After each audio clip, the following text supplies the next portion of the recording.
Good evening. Welcome to Livid Comics Lair. Tonight's show, we got some special guests. We have John Anthony Chihak, who does Bubba Patrol. He's with us tonight. He's going to be talking about his book. We also have, back by popular demand, the famous Mr. Rogério Rios from Brazil. And we're also going to be bringing in Will Peden later on for Heel Turn. So he'll be joining us.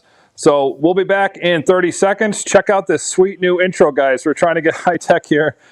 Check this out, and we will be back with you in a couple seconds.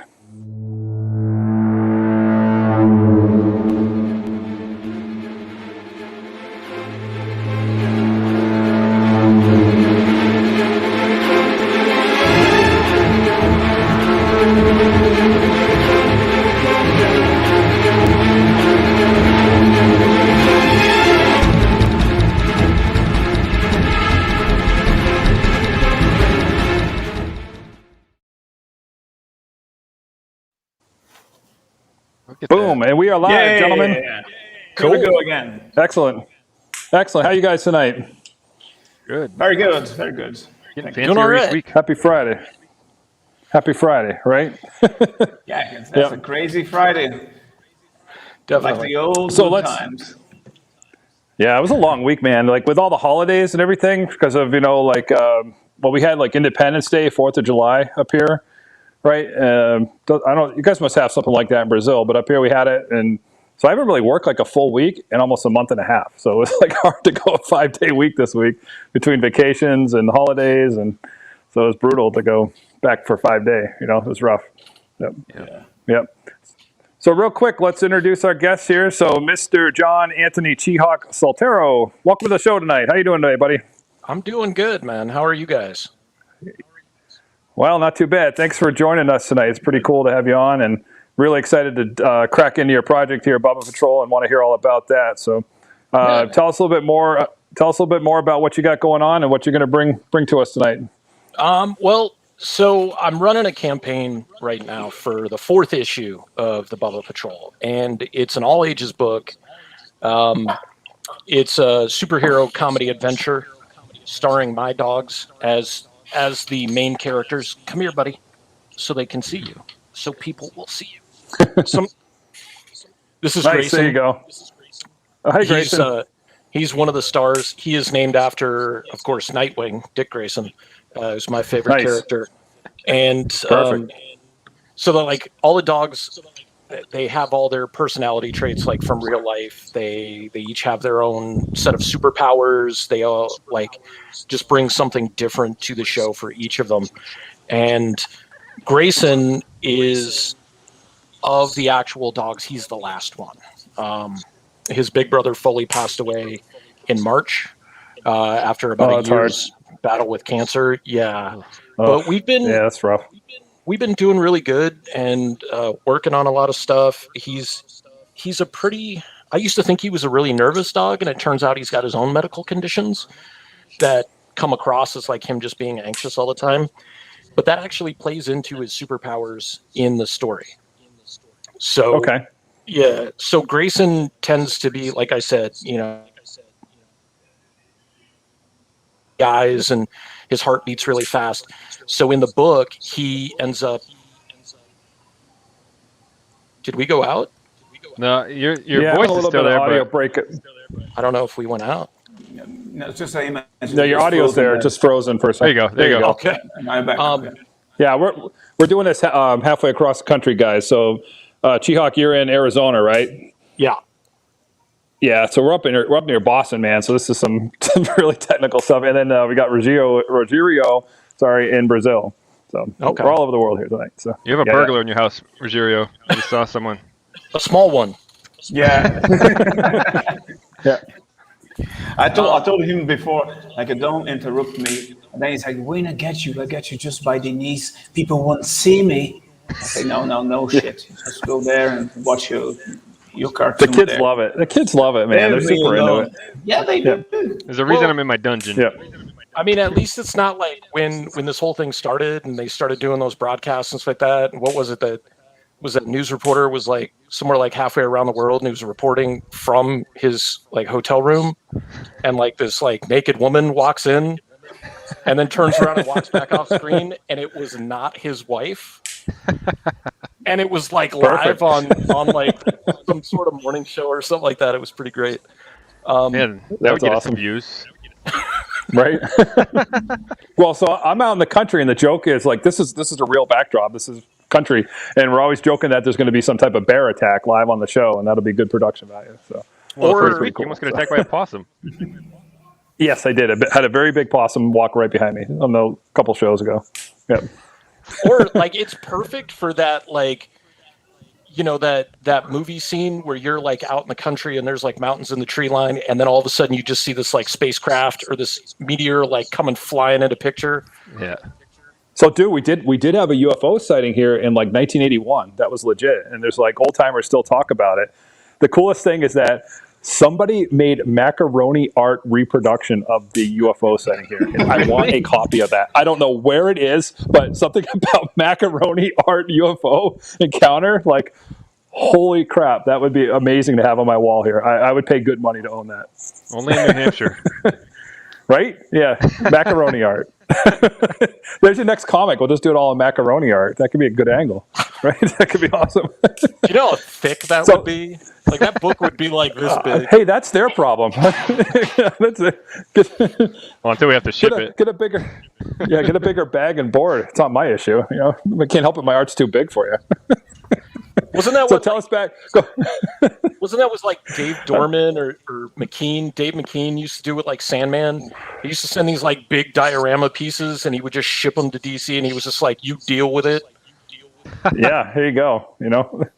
Yep. I did oil painting for a long time too, and people be like, "Oh, I don't have enough room on my wall." It's like, "Well, get a bigger house." That's not my problem, you know. Just get a bigger house. Yeah. Oh, man. So going back to your book there, so you mentioned it's all ages, which is cool because I showed my girls that, and they're 6 and 8, and they were super excited about it. And they're like, "Is this a book for kids?" And I'm like, "I think it is." So yeah. Tell us a little bit more about your audience there on that book too. So it's meant for all ages, and I think a lot of people confuse that with being for kids. And the difference in my mind is that I don't talk down, like I don't make the dialogue for children. Like if there's large vocabulary or something like that, I explain it because these are dogs learning things at the same time. So there's a good learning opportunity for them. I think I use the word conglomerate at one point in the book and had one of the dogs explain to the other dogs like what that meant. And then there's that Captain America Avengers moment where they're like, "Oh, I got that. I understood that reference." But it's meant for people, whether you're first-time readers, first-time comic book readers. If you've been collecting for years, I have people who are in their 50s and 60s reading this book, who are big Silver and Bronze Age fans, retailers, people who are like, I mean, people who drop serious coin on like hundreds and thousands of dollars worth of books weekly that still enjoy what's going on. And it's nice. It's not marketed to any one specific person. So if people like comedy, if you like adventure, if you like characters with a lot of heart, it's a real good personal journey for each of the characters. So you get to kind of, it's a coming of age story, but it's dogs, if that makes sense. Yeah. Okay. Yeah. Gotcha. What is? I know this is it. Go ahead, Rosario. If you got a question. Yeah, I got a question. You mentioned that you own the 4th issue. Every book is a complete story, or you're doing a series as a follow-up? So each issue initially stood on its own. I mean, if you read issue 1, you were good. If you read issue 2 without reading issue 1, you were fine. You won't be able to read issue 5 without reading issue 4. And the reason for that is initially 4 and 5 was just one issue, but when I got to page 26 of penciling, I was like, this is the perfect time to stop. It's a great cliffhanger. So let's just pad issue 5 and give it a little bit more. And then we can turn that into, probably like 140, 150 total pages with 5 issues. So Nice. Are you doing any catch-up tiers with the your campaign too, so people can get those back issue if they had any? Yeah. You want to fill some holes? Yeah. Yeah. Cool. So Yeah, it's always good. Issue 1 completely sold out. Nice. I did that one back in 2017. I sold the last physical copy maybe like 3 months ago. That's awesome. And so what I decided to do in 2019 was to print 1 and 2 together, because we were pretty much out of issue 2 as well. And I was just like, I don't want to do like a small print run of 1 and 2. Like, I want people to be able to feel this when we go to issue 3 and issue 4. So it's all on newsprint. So it's got that like old school feel, and it's got like the really thin cover as well. So this was like stuff you were picking up on the newsstand back in like the 80s and the very, very early 90s kind of stuff. But yeah, that's very cool. I heard it's challenging to actually get it on newsprint because a lot of places aren't using it. It's actually can be more expensive than regular paper that most people are using now. It can, but couple of things. Like really quick, the catch-up tiers. I did tiers last time with it, but with Indiegogo and now with Kickstarter, you can do the add-ons. So I just put them as add-ons. And so when you go to check out, you can just pick up the extra stuff. So I'm not charging extra for the add-ons. Like, you're paying cover price for the collected, you're paying cover for issue 3, and then there's a Bubba Files, Secret Files, and Origins mini book, and you'll pay $2 for that. So I mean, you're not going to be paying. I've seen some catch-up tiers where like people are adding, it's a pretty high cost to do the catch-up, and I realize some of them may be reprinting everything, but I've got all the back stock in my house, so I'm good to go. But the interesting thing about the newsprint was I had wanted to do it on newsprint, and one day I was just like cruising through Instagram, and I saw a ad from Alterna Comics, who does all their books on newsprint, and it said, do you want to print your 32-page color comic on newsprint for 50 cents a piece? And I was just like, I would very much like to do that. So I contacted them, and they have a printing program that unfortunately right now is on hiatus because the printer can't keep up demand. So I found a different printer, and that's the reason we're doing the Indiegogo, because the cost is higher than it was with the printing program through Alterna. Gotcha. Are you a one-man crew? Are you doing everything? Pretty much. I not anymore. I have a colorist now, who's actually an industry veteran. He's worked for Extreme Studios. Come here, buddy. Hold on a second. Let me put his food up. Yeah, welcome, Will. Will's in the show now, guys, so he's back on with us here. So we'll get into Will's project here in a moment. Sorry, he would have just sat there and like barked at his food. I don't know why he does that. So for issues 1 and 2, and then for almost all of 3, it was just me doing it. But my friend Bill Simpson came in and offered to do some inks on issue 2, and he inked almost a quarter of issue 3. He's worked for Extreme Studios, he's worked for Marvel, Top Cow, he's done some of his own stuff, including webcomic series, but he's kind of taken a hiatus on that right now, and he's just kind of doing this as a favor to me. So that's awesome. Yeah. Is this cover right here? Is this drawn? I'll go full screen. Yeah, that is a painting by Vic Hollins. Vic Hollins, she's a local artist here in Tucson as well, but she's been making some pretty big waves lately with doing some retailer incentive covers for IDW. Like, she did Godzilla, Monsters and Protectors, the retailer incentive. She did the G.I. Joe 284 retailer incentive, and I think she's got a couple of other books that are getting ready to come out, or variant covers that are coming out as well. That's awesome. Yeah, she did a variant for us for issue 3, and kind of late in the game when I was getting ready to launch the Indiegogo, I hit her up and I was like, hey, do you want to do a cover for this? And she was like, sure. So she cranked that out in like a couple of weeks, actually. That's awesome.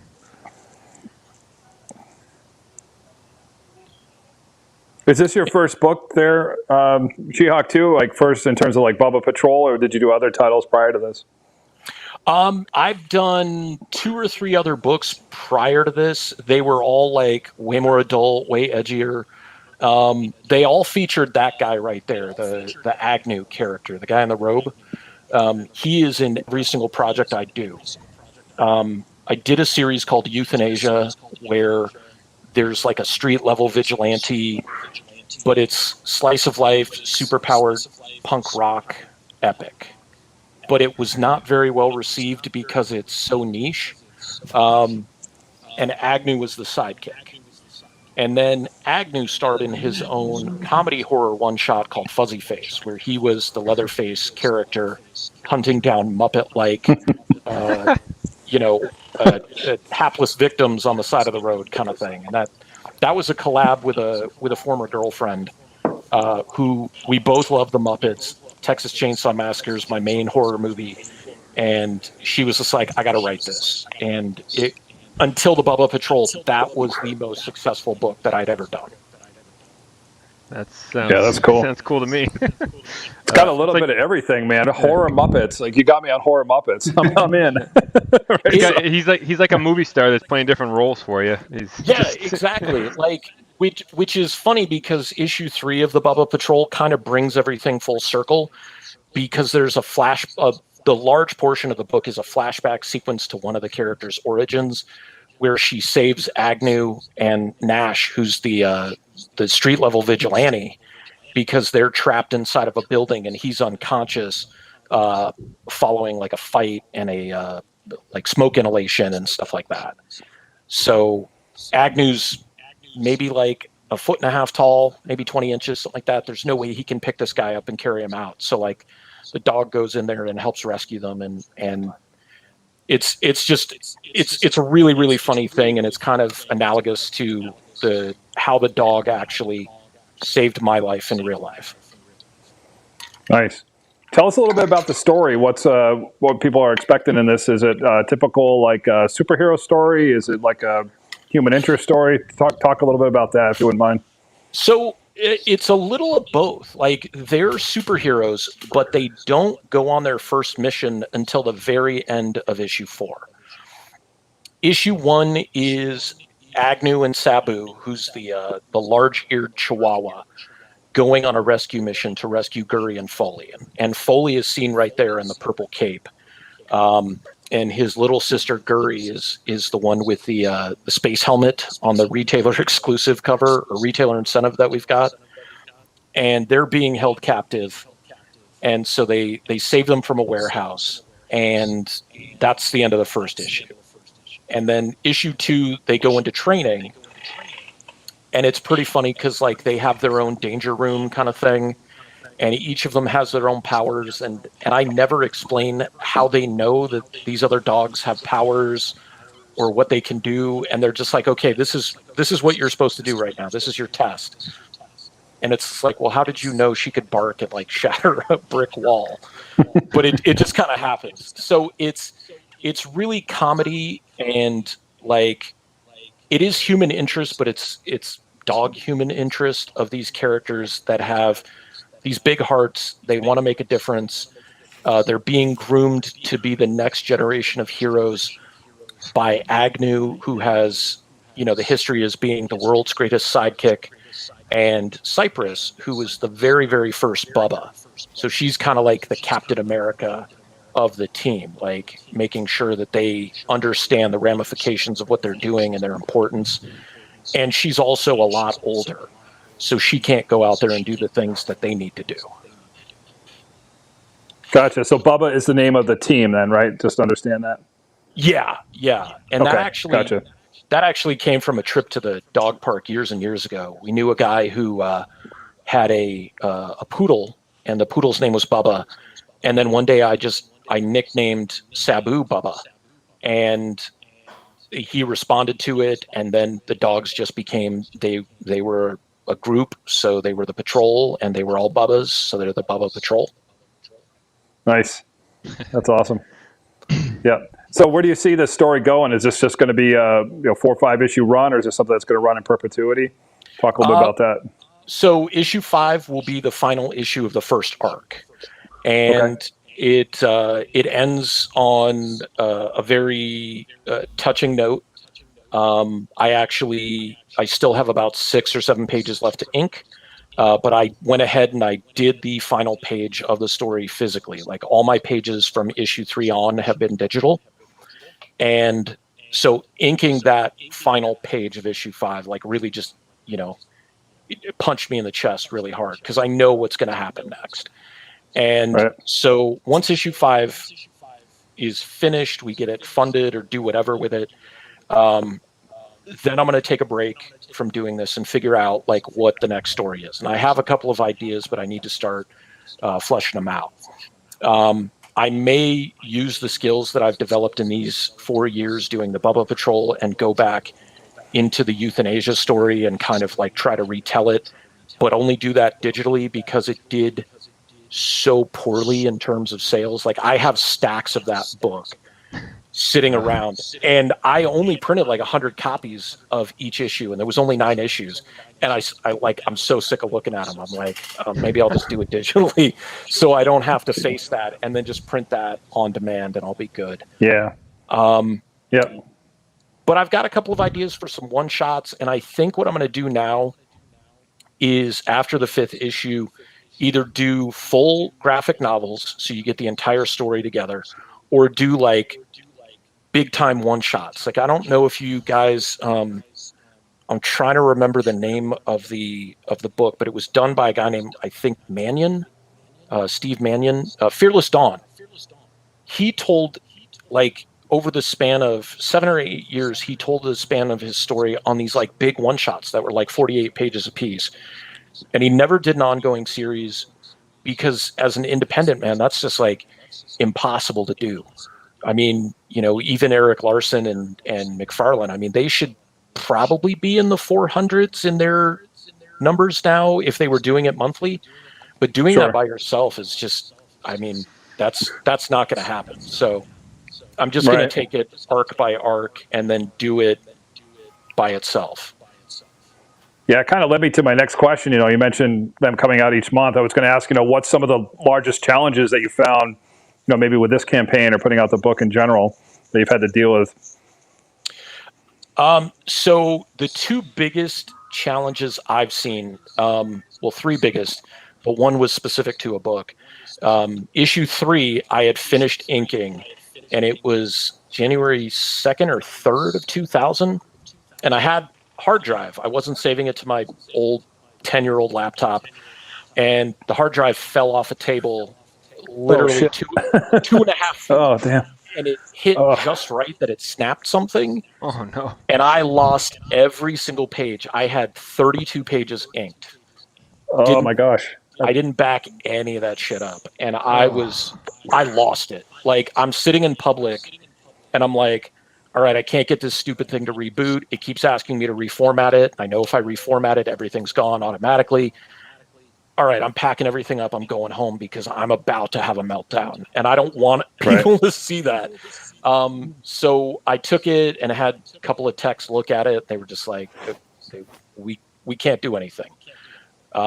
So that was kind of my breaking point then. Like, I didn't know if that was it. And I actually thought of a scene from issue 2 of the book where Cypress and Agnew are interacting, and Agnew says, like, I'm a sidekick. Like, I'm not supposed to be a leader. Like, this is a joke, right? And Cypress looks at him and she goes, you're a lot stronger than you think. You can do this. These dogs need you. And I know it sounds goofy to, like, be inspired by your own art, but, like, that propelled me forward. And that's when the 10-year-old laptop decided to be like, yeah, we don't want to work anymore. Yeah, so, I feel you there. Had some close calls. Luckily, we made it through. Yeah. There's a few texts Joel sent me where I was like, if he saw my face when I read the text, I was like, what? Like, it's not starting up for you? What the hell? Yeah, had some close calls. So it really bummed me out. But I put out like this fake, like just me, getting upset or whatever on Facebook. And I was just like, who wants to buy me a new laptop? And like 3 hours later, this one guy that I've known for years, he's just like, "How much money do you need?" And I was just like, "Dude, I was totally just kidding. I'll figure this out." And he goes, "No, I'm totally serious." And I'm like, Yeah, that's awesome. "Oh, okay." And he gave me half. My dad gave me the other half. And so I'm like working on this laptop now, which is like a gaming graphic design laptop. So it's specific to what I need. Perfect. And crank those pages out. And then that's when my friend Bill came in and said, "Hey, can I ink some pages for you? Can I help out in some way?" And it's actually kind of serendipitous, because had I had that book finished at that point, like the next week I had fully off of work, I was going to color the entire thing, get it off to the printer, right? So 2 months later, because I'm having to redraw this, Foley in that picture right there, diagnosed with cancer. Had I sent this book off to the printer, I wouldn't have been able to add those pages where Foley gets his moment, where he gets his cape. You get to see him super proud and everything. And it just allowed me to do something for him specifically and give him his moment. And that meant a lot. And I kind of tried to take it in stride and say, well, like, you know, if things had gone according to plan, this book would not have been what it ended up being, which I think had a lot more heart and dedication to it. And actually, I feel like turned out even better. Yeah, And usually then- whenever there's some adversity, something cool and positive will come out of it, right? You got the improved laptop, equipment and things, and if that hadn't happened, you wouldn't have gotten that machine, right? So sometimes that does work out. Just super cool. I think that's part of it with the whole being a hero thing. Like, no good hero. Like, have you ever read a superhero comic or watched a movie or seen a TV show where like the hero is just like so perfect and like nothing bad has ever happened to them? Like, they've never had a challenge, and you're just like, why would you care about that character at all? No, you need obstacle, man. Like that's like, I did a masterclass with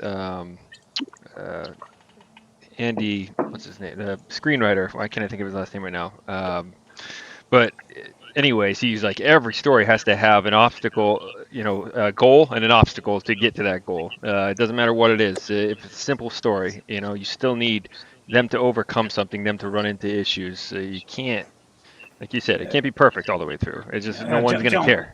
You remember the first Matrix didn't work because it was perfect. Our brain cannot use perfect. We need drama. We need we need to keep on keeping on. We need adversities to keep on growing. Perfection is not a real thing, and then it wouldn't work. You have everything set up, and then something bad happens, and then you have to face it, and you grow in the process. Probably you have a book who is a lot better put together than it was before that. I'm certain of it. It was almost like a rehearsal in a way. But it definitely, I feel, I added 8 more pages, so it went from being 32 to 40. I did all these like really funny things, like I added one of my friends into it where she figures out that Nash is the neighborhood hero, and like she gets to meet Agnew, who's her favorite character in real life, and got to add like some of my friends and supporters into the book itself, where they are in the background, like they have cameos in a crowd scene. And so I asked people like, hey, do you want to be in the comic book? And they were like, yeah. So they shot me like $25 a piece and gave me a picture, and I put them in a crowd scene. And then somebody wanted to be the reporter who had like 2 pages of lines. And so I put him in the book. I put his kids in the book. And then I put another one of my friends as an EMT, and she had a speaking role as well. And she's actually the one who gave me the money for the surgery for Foley.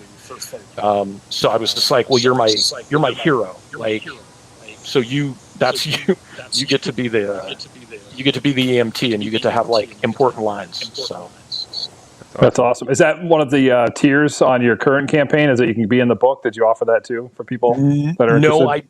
No, I did not, because issues 4 and 5 have 0 people in them. Issue 1 has characters from Euthanasia. Issue 3 has the Nash character from Euthanasia, and then has some, like the other people in it. But the majority of these books, issue 2, issue 4, and issue 5, I mean, with the exception of a thumb on one page, there's like no people in these books.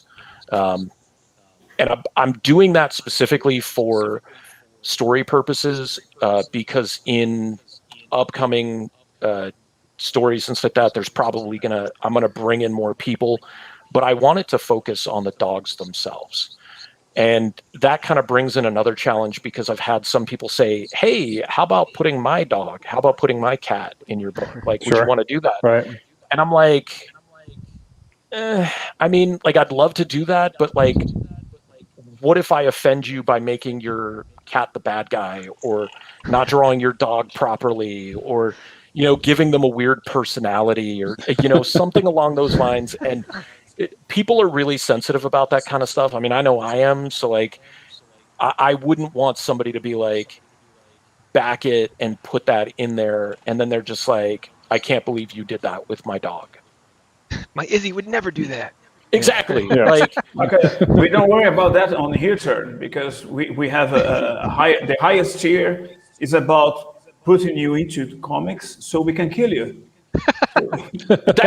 So I was gonna do, with the other book that I did, the Fuzzy Face book, was gonna be so there was gonna be 3 spots. There was gonna be, I would draw you as like a puppet type character, and you would get killed on panel by Fuzzy Face, and you would get that page where your character gets killed. And then I forget what I priced the highest tier at, but you got to be the last victim. And so your death was probably going to be like way more brutal. But like, that book never got backed. Like it didn't even come close to getting funded, because I had absolutely no clue as to what I was doing with crowdfunding at that point. I was just like, this is a great idea. People will see it. They'll back it. It'll print money. And it didn't.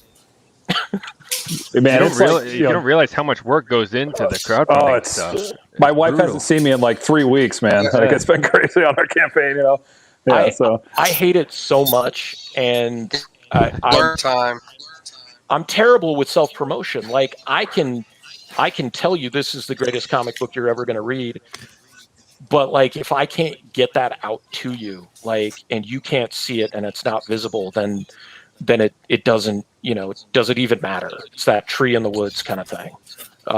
Yeah. It's so hard with the algorithms right now too on social media, limiting your posts and who you see. And I kind of put that in our joke we were texting before the show that, Facebook is currently actively blocking our promotion of the show tonight. So making sure that they do their part.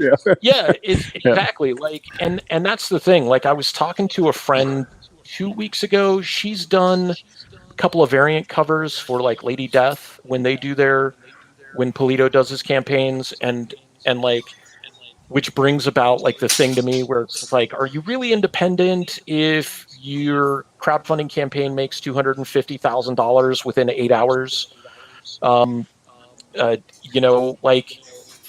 and you're running these ads, like you guys were saying, like, unless you're spending $1,000 a week on advertisements, like, you're getting buried. So it's so that stuff's crazy. Brutal. It really is, because we say that like Facebook should allow new companies, small companies, more exposure so we can generate revenue, so we can eventually give you that $1,000 a week, right? We can't just do that from the jump, right? I mean, we're not in Silicon Valley. We don't have venture capitalists throwing $1 million at us to make a freaking comic book. I mean, we're at down the brass tacks here, just trying to even get money to print the damn thing. So do you think that they could kind of nerf it a little bit for smaller people and just say, hey, $50, we're going to get you a lot more because you're such a small audience, you have such a small following, but we're going to take the guys, your Apples and big companies, and those guys are not going to show you shit for $50 a week. You're going to need to step your game up, son. They should do something like that and like kind of tier it out based on your size. Well, it's crazy because you posted the thing for how it works with Instagram, and it's just like, Yeah. okay, That and people based like on your your post. demographics and stuff. Yeah, exactly. Yeah, and they might It's only show you in a certain region, or who knows, right? I mean, time of day. Like we've had pockets of the day where it's like dead, dead, dead, dead, dead, and then all yeah, of a sudden it's like they turn your light on. It's like boom, boom, boom, boom, boom. It's like, whoa, did everybody just log in online at 2 a.m.? I don't think so. It's yeah. interesting. Yeah, It's super weird. I've been on a couple of streams with different people, and there's one guy. He's up in Canada. I think he's in Toronto, and like I'll be on one portion of it. I'll see like it's a very small number. It's like 2 or 3 people. But then he'll tell me because he's doing like the StreamYard thing and it's coming through in different parts, and it just shows a different number for like, yeah, he yeah. might get 50 or 60 people watching. It's super funny. I have a friend who's up in Safford, Arizona, and his wife owns and operates like What? a crafts company. And I've watched some of her live streams, and it is insane. There's like 190, 215 people watching her live streams, and the comments are just blowing up. And I'm like, wait a minute. Like and not to knock what she's doing. Like she's very talented and she's very skilled and everything. She's decoupaging and she's explaining this stuff. And I was like, so what's different about what she's doing and what we're doing? Like, why does she have 200 people watching and I'm lucky to have like 5? Right. So what we'll find at the end of the show, right? We're watching this and maybe tick up to like 7 or 8, but then we'll go after the show and look at it and it'll say like 120 views. So it's definitely way more than what it shows online. There's definitely, because we're on three platforms right now Exactly. going this live. Yeah, and I don't know what they count as a view or whatever, or if it's the same person coming in and out. Who knows? But yeah, it's strange because like we'll look at the end, we'll be like, oh, we had 8 people. It's like, no, we had 150 people. Like, oh, so it is better than what they show. So it's weird how they do that. Well, and then Yeah. like the videos that they stay on all these platforms. So like Facebook and our YouTube will have it. So it's like trying to go through and add up all the numbers from all the different platforms to see how many people viewed it. And yeah, so I think the most we've seen live is like 7 or 8 people, and then we go back and this, we've seen close to a couple hundred. But I mean, it's strange, right? Like we have over 1,000 people on Instagram following us. We have almost 1,000 on Facebook. We have like 270 on Twitter or something like that. And like we've posted it everywhere, right? Promoted it, and it just seems, I don't know. It seems like there would be more people tuning in live, but It's such a like social media is one of those things that's like so instantly gratifying, but at the same time it's so instantly deflating. Like I'll post some stupid picture of me in the gym or like just a dumbbell, and like I consider 25 likes on Instagram successful and 25 likes.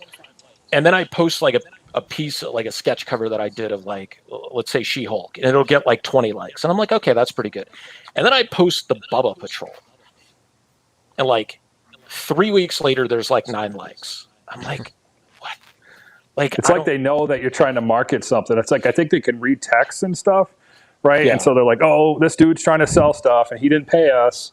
We need to add that to our Scrooge McDuck vault full of fucking gold. It's like, dude, how much cash do these guys need? Like how much gold do these get? It's like, come on, it's like, really? Now, like I said earlier, they should just flick the switch for small businesses, give us a shot so we can grow up, so we can be like, hey man, this thing's a huge success. Like, check this shit out. Like, you're going to want to advertise with them. $50 got us, $300 in sales. Like, cool. Now it's worthwhile, right? But they're not doing anything like that. So it becomes really, really hard to try to actually, like, I don't know, like champion for them and be like, hey, this platform like works, man. Advertise with them. It's successful. Where it's like, I think we lost a little bit there. Words like Kickstarter, backing, crowdfunding. It's like Kickstarter or Facebook and social media just automatically restrict you down. Yeah, exactly. Yeah. If you don't pay to play, you're out. So real quick, let's just wrap up on the mechanics there And if for you do pay, Bubba Patrol. you don't pay. Yeah, exactly. Let's bring on let's wrap up Bubba Patrol. Chihak, tell us a little bit more about the campaign, like how many days are left, where we're at, how we can find it. So we're on Indiegogo. We got 17 days left. The goal is $1,000. Got the link down there. Got the link at the bottom, guys. You can watch the link. There's tons of different things to choose from. You can catch up on everything. We're offering, like, you can get the dog paw stamps of the actual dogs on the book, so they Bubba-graph your books. That's cool. Doing Good sketch idea. covers, retailer tiers, and I've tried to make it as accessible as possible. There's some pretty expensive ones in there, but at the same time, I try to give more value back because I understand that especially retailers have to make a profit. So any contribution, like I've been telling people, like you can literally contribute $1 and it'll help ping the campaign a little bit. And I did make a video on Facebook. So the deal is, if we make this goal, I will live stream shaving all of this off. And I hate having a bare face. Oh, I hate it too. I can't stand it. I look terrible. I look like I'm 14. And then if we double back it, which would be $2,000, I will cut this thing off as well. Oh, you're with me, brother. We're in the club, dude. This is 18 months of nothing, right? This is I call it the COVID chic, dude. That's what this look is. I liked his idea though. I like his idea, right. Joel. So if you will hit a certain amount, maybe we should be buzzing off your head. You could $10,000, brother. 10 grand. Do it. Make it all. I mean, the back, like all of my head is shaved except for this thing right here. I don't know why I have it. I just keep growing it. But like for you, Joel, like what you could do is be like, okay, we hit this mark. I cut it into a mullet. I will personally. I'll rock like the freaking monk look, dude, for like a month if we get to like 10 grand. I will do some crazy shit. So. Do a skullet where you actually bick the top of it and you just got like exactly. Yes, like a month.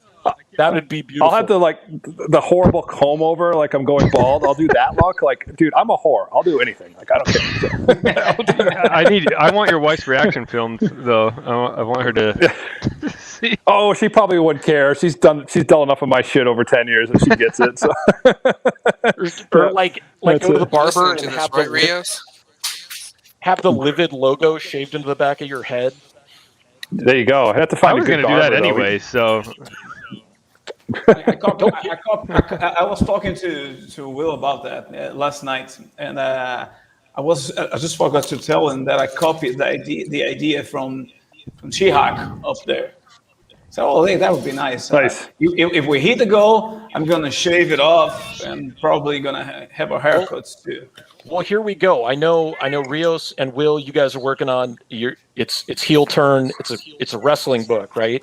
2 of my dogs and in the book themselves are named after wrestlers, Sabu and Foley.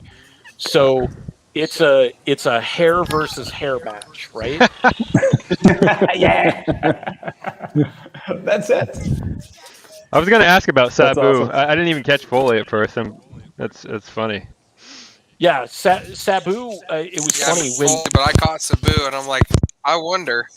He was hilarious because like I had Cypress first, and I'll try to tell this as quickly as possible. The woman I was dating at the time wakes me up at like 9 o'clock on a Saturday, and I used to love to sleep in, and now I can't.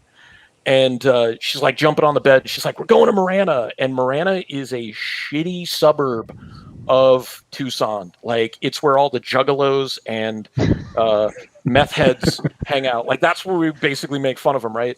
And so the ICP crowd, the insane clown posse guys are hanging out down there. Yeah, it's like 1993 just hit. Like corn is now popular. Pretty much. All right. So we go off the interstate to a freaking Circle K to buy a dog from somebody who listed it on Craigslist. Like this is the closest thing to a drug deal I have ever done in my entire life. And I didn't want a dog because I'm like, my dog is at my mom's house. She's a big dog. I don't want a little dog. Guy gets out of his car. I kid you not. She goes inside to be like, I'm going to go check and see if he's here. Guy drives up and I make eye contact with him. I don't know how I know it's him, but we both do the like nod, right? He parks, he gets out of the car, he's carrying this little tiny dog that I could literally fit in my hands. I fall in love with this dog instantly. And he's a teacup Chihuahua / rat terrier. So he's like some people might say he's ugly, but he's not. And we're driving home from Marana, and he's wrapped in a towel, and I'm in the passenger seat, and we're trying to think of a name. And Texas Chainsaw Massacre is my favorite movie. So I'm like, what about Leatherface? And she's like, no. And she knew Sabu at that time was my favorite wrestler. She's like, what about Sabu? And he's just like laying there, and he lifts up his head and he looks at her. And we're like, okay, his name is Sabu. Still driving in. Nice. And she's like, what about Gargamel? And he lifts up his head and he looks at her and is like, okay, his name is Sabu Gargamel Hunter Chihak. But he lived that name. Like, there was a time he would get so excited when we were going to bed, he would jump around on the bed. And this bed was like a 3-foot high platform bed. And he was jumping and jumping and jumping. And all of a sudden he was off the end of the bed. And we were like, oh shit. He's like broken a leg or something like that. And all of a sudden you just hear thump, thump, thump, thump, thump, thump, thump, thump, thump, thump, thump, thump. He was just like, he wouldn't stop. And then Foley, we were going to name him Cactus Jack, but he was way too cute. So you can't name him Cactus Jack. And, but he would wrestle with Sabu. And so like, I'm a big ECW guy, and they would wrestle, and it was so hilarious to watch them wrestle.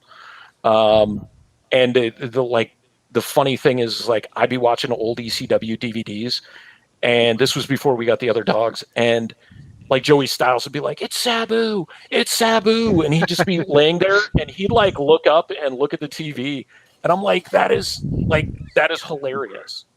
Yeah, and awesome. Foley was the same thing. Like, Foley flew off the side of the bed one time, like, because he was jumping. Like, he's a jumper, and he jumped from like the middle of a king size bed, flew over Jessica, and then there's like a gap like this. I don't know if you can see. It's like wider than my shoulders, right? Like 1.5 times my body width. Flies past that, hits the wall, slides down the wall.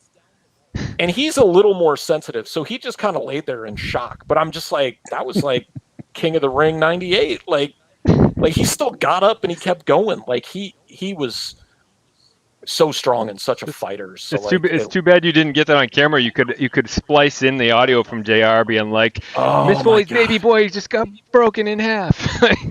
Stop the damn match. Yeah.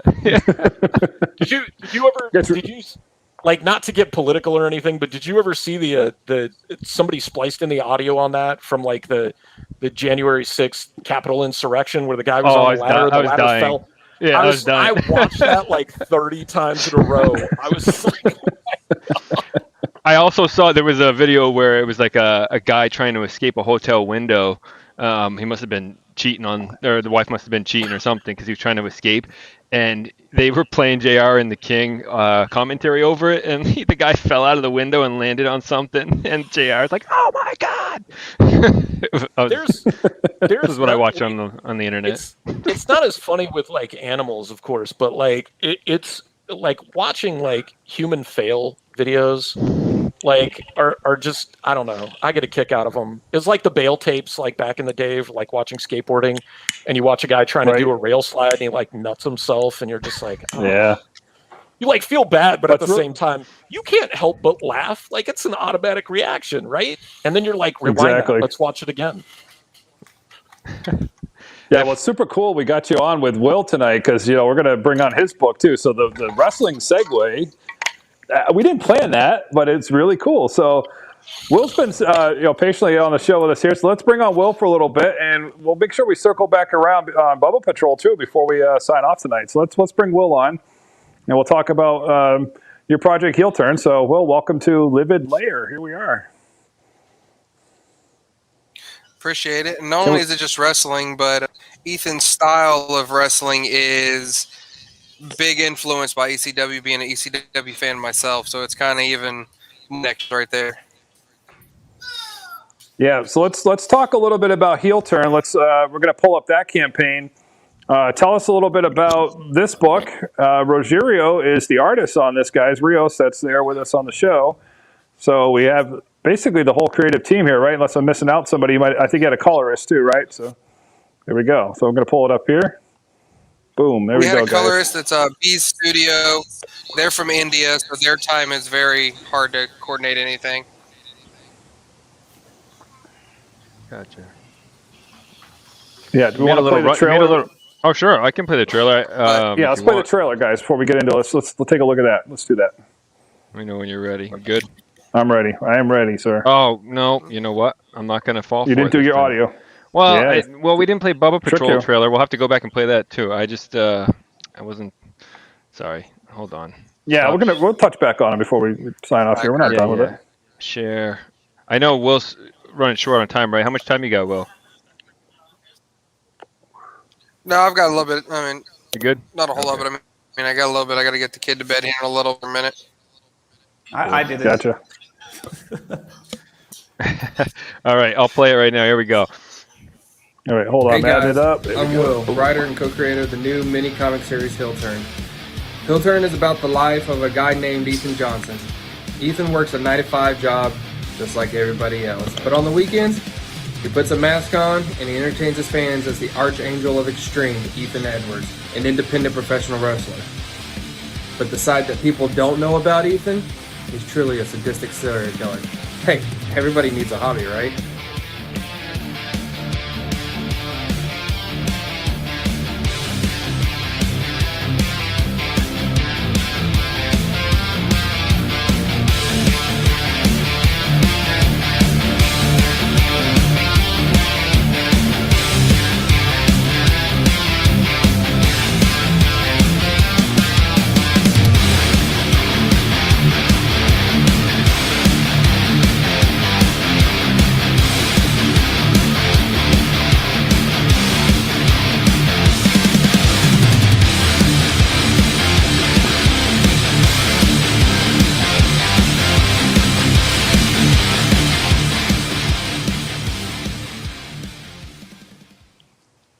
I want to know who's getting eaten by the pigs. Me too. I love that. I love that panel. That's one of my favorites. Yeah, that's great. I was watching the Indie Vault show when Rogerio was talking about that. They asked him if he had like a pig farm. It's like no. Sorry, that just reminded me of that. That was funny. Yeah, it was fun. There's so many elements to that. Like, I mean, the music on that was really, really good. I mean, like when you play my video is just me standing in front of a camera for like 1 minute and 24 seconds. Like, but that had a lot of like, I like the way the music and the visuals work together. And maybe it's because we know he's a serial killer, but like Rogerio really brought out, like, you look at that dude and he's got the eyes. Yeah, he looks like there's something seriously wrong. We all have that coworker too that works with us in the call center cube that we think might be a serial killer. So no names on here. Yeah, I wrote it, No. and if you don't have that coworker, well, and the thing is, then when I that's wrote the you. script, I wrote it out. I had a character voice in mind, and then Rios took that and somehow brought it to life. I still haven't figured out how he took what I described, which, I mean, obviously there was things that I missed describing that he added to it that just made it more. The thing is, there's a hidden cameo that Ethan back is also in her preview comic that we did. Is Rios himself? He decided to draw himself in the comic to make him, I guess, to make sure he's in the rest of the series. Just kidding, Rios. I'm in his bed. You can see me there. Well, I didn't even know you were. I got to go back and look at that now. That's awesome. Yeah, number 0, which there's a link inside the Kickstarter, or you can go to our website, Hill Turn Comic, and download number 0. It's a free 6-page, black and white only intro story. It's basically Ethan's first human kill. Yeah, it's awesome. I love the color work on that cover. The sunburst there. Yeah, that's His cool. first Yeah, human cool. kill, and you get to see how everything goes. Sorry, I got just a tad bit of a lag on my end, so if I miss you guys, apologize. Yeah, take us through the campaign I also here. just went in and right before go.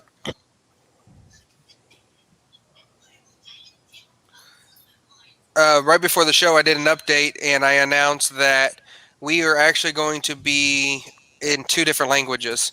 We are releasing an English version, and then we are mostly on a Brazilian Portuguese version that Rios is translating for us.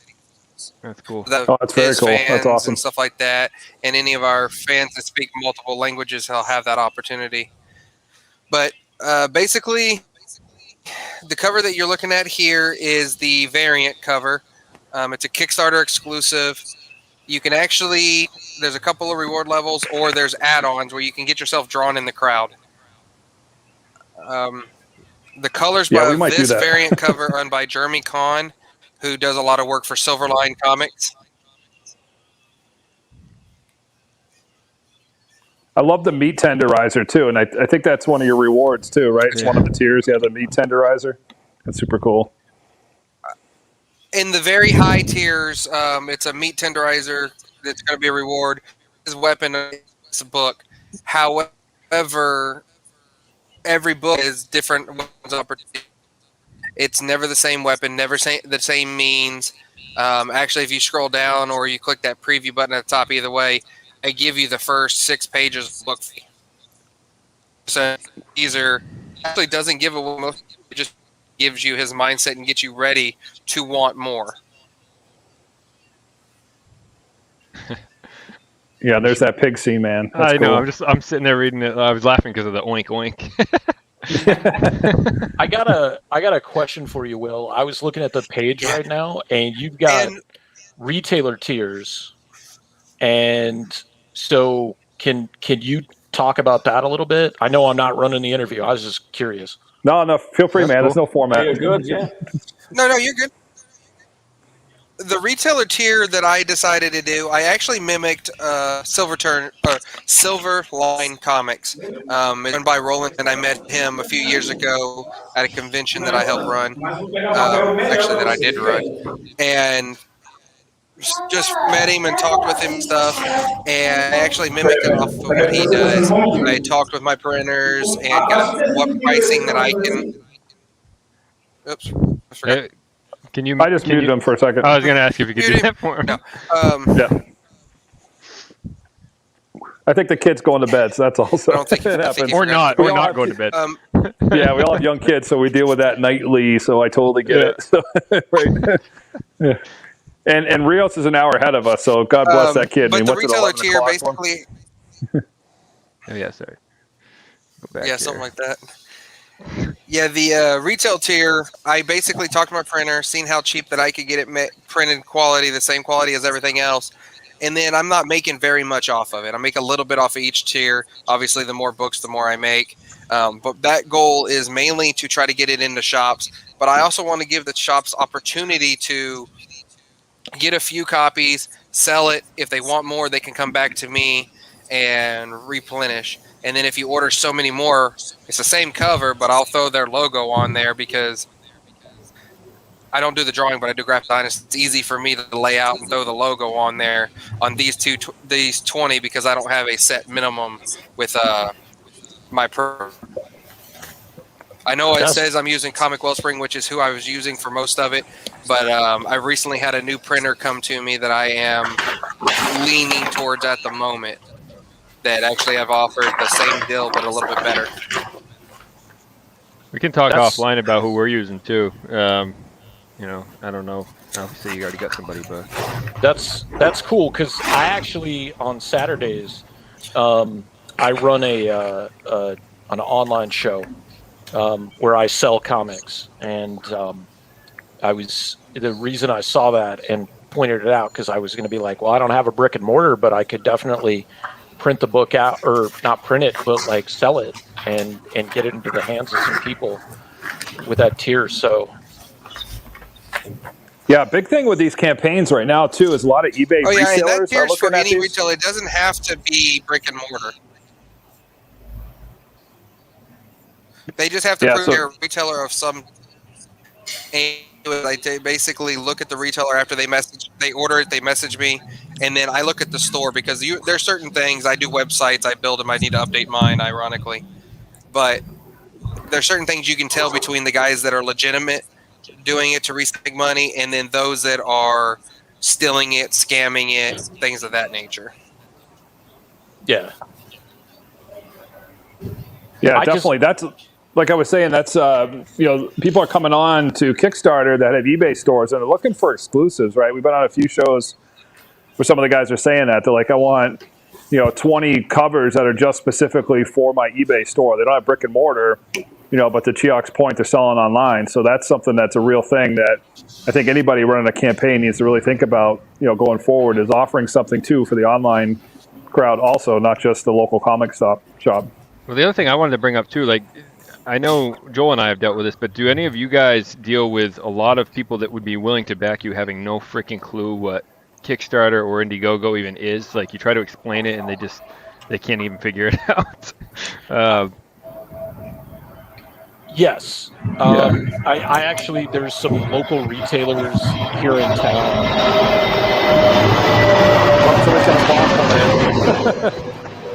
Dang. Hopefully you made it. Livid Lair. We got IDs coming in. Take cover. Sorry, that was me. There was I live near the airport, so that's okay. Well, as long as you're safe, buddy, that's all I care about. So. Yeah, now I don't know if the revolution started or I don't. Yeah, there's actually been some issues. I was having flashbacks. Yeah. I've had some issues with this specific campaign. There's a local shop. He doesn't actually have like a brick and mortar anymore. He's like selling out of his house. And he does mail order and stuff like that. And he tried to back the campaign multiple times. And for whatever reason, like it just kept rejecting his card over and over again. And he emailed them and they were like, there's absolutely nothing wrong with what's going on. And I'm like, well, that took a sale away from me or a back end away from me. And so he just gave me the cash in person because I've known him for years. And while that's great, like it doesn't look good on the campaign because that money could have showed up on the campaign. And then somebody else who was backing it as an individual told me like, yeah, it didn't take my debit card. And so I kept messaging these people and they're like, there's nothing wrong with the campaign. We don't know what's going on.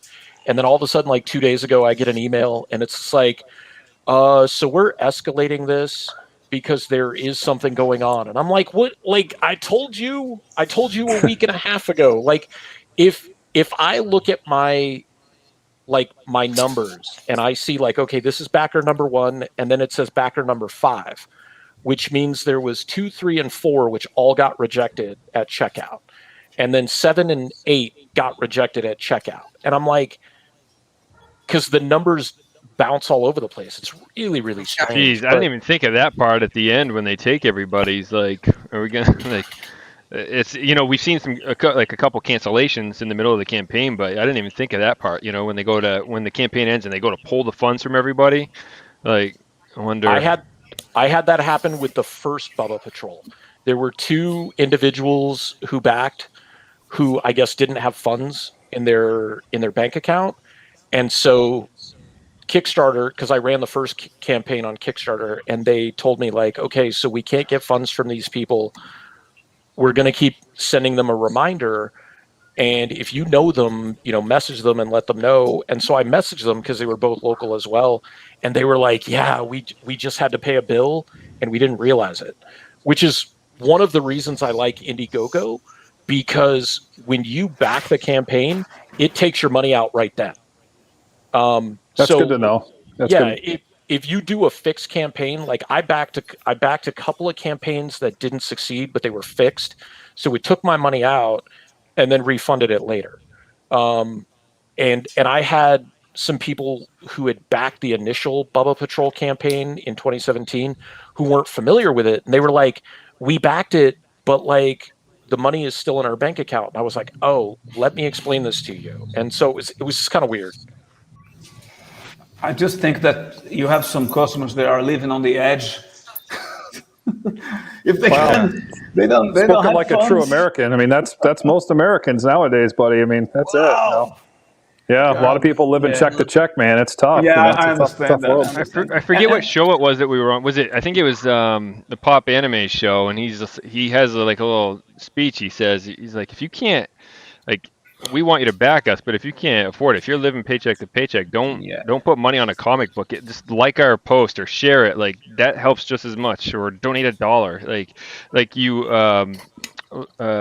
I forget who said it Share it to earlier. your friends. Yeah, even like $1 pledge, like the total number of backers is almost as important as the dollar amount as far as getting you moved up on the website in popularity. So Exactly. yeah, I so, think that's is so kind from those people to back in, even if they don't, even when they're not sure that they have the money to do it. And I think that really means something. They love comics and they want to share the love. Unfortunately, we run the money. That's it. Yeah, my background was in metal bands and music. I did that in the '90s, and I know a lot of like big artists like Nine Inch Nails. The last few albums, they said, "Here, we're going to give this to you for free, and you can just pay us whatever you think you want to pay us." And what happened was a lot of these artists actually ended up making more money than they would have made actually charging for their album, because there's some people that are wealthy and they say, "Hey, man, I'm a big fan of your work. I'm going to give you $250 for that album. I'm going to give you $1,000 for that album," because they have the means to do it. But the people that don't have any money get it for free, and they're going to get it for free anyway. They're going to download it. They're going to copy it from a friend, whatever, right? So awesome idea, really, because they're able to get their art into all these people's hands, in a legit resource. So it's kind of a cool idea. But people are thinking like, oh, Trent Reznor's not going to make any money on Ghost, and like, no, man, he like slayed it because that format worked out so well. So I've had situations like that where I'm like, you know what, I've had points in my life where I'm like, oh, I don't have the money for that, but I really like this band, and then you get some money up, it's like I might send them $50 just to because I love it, just to help them out, so that kind of stuff is cool. Yeah, that's cool.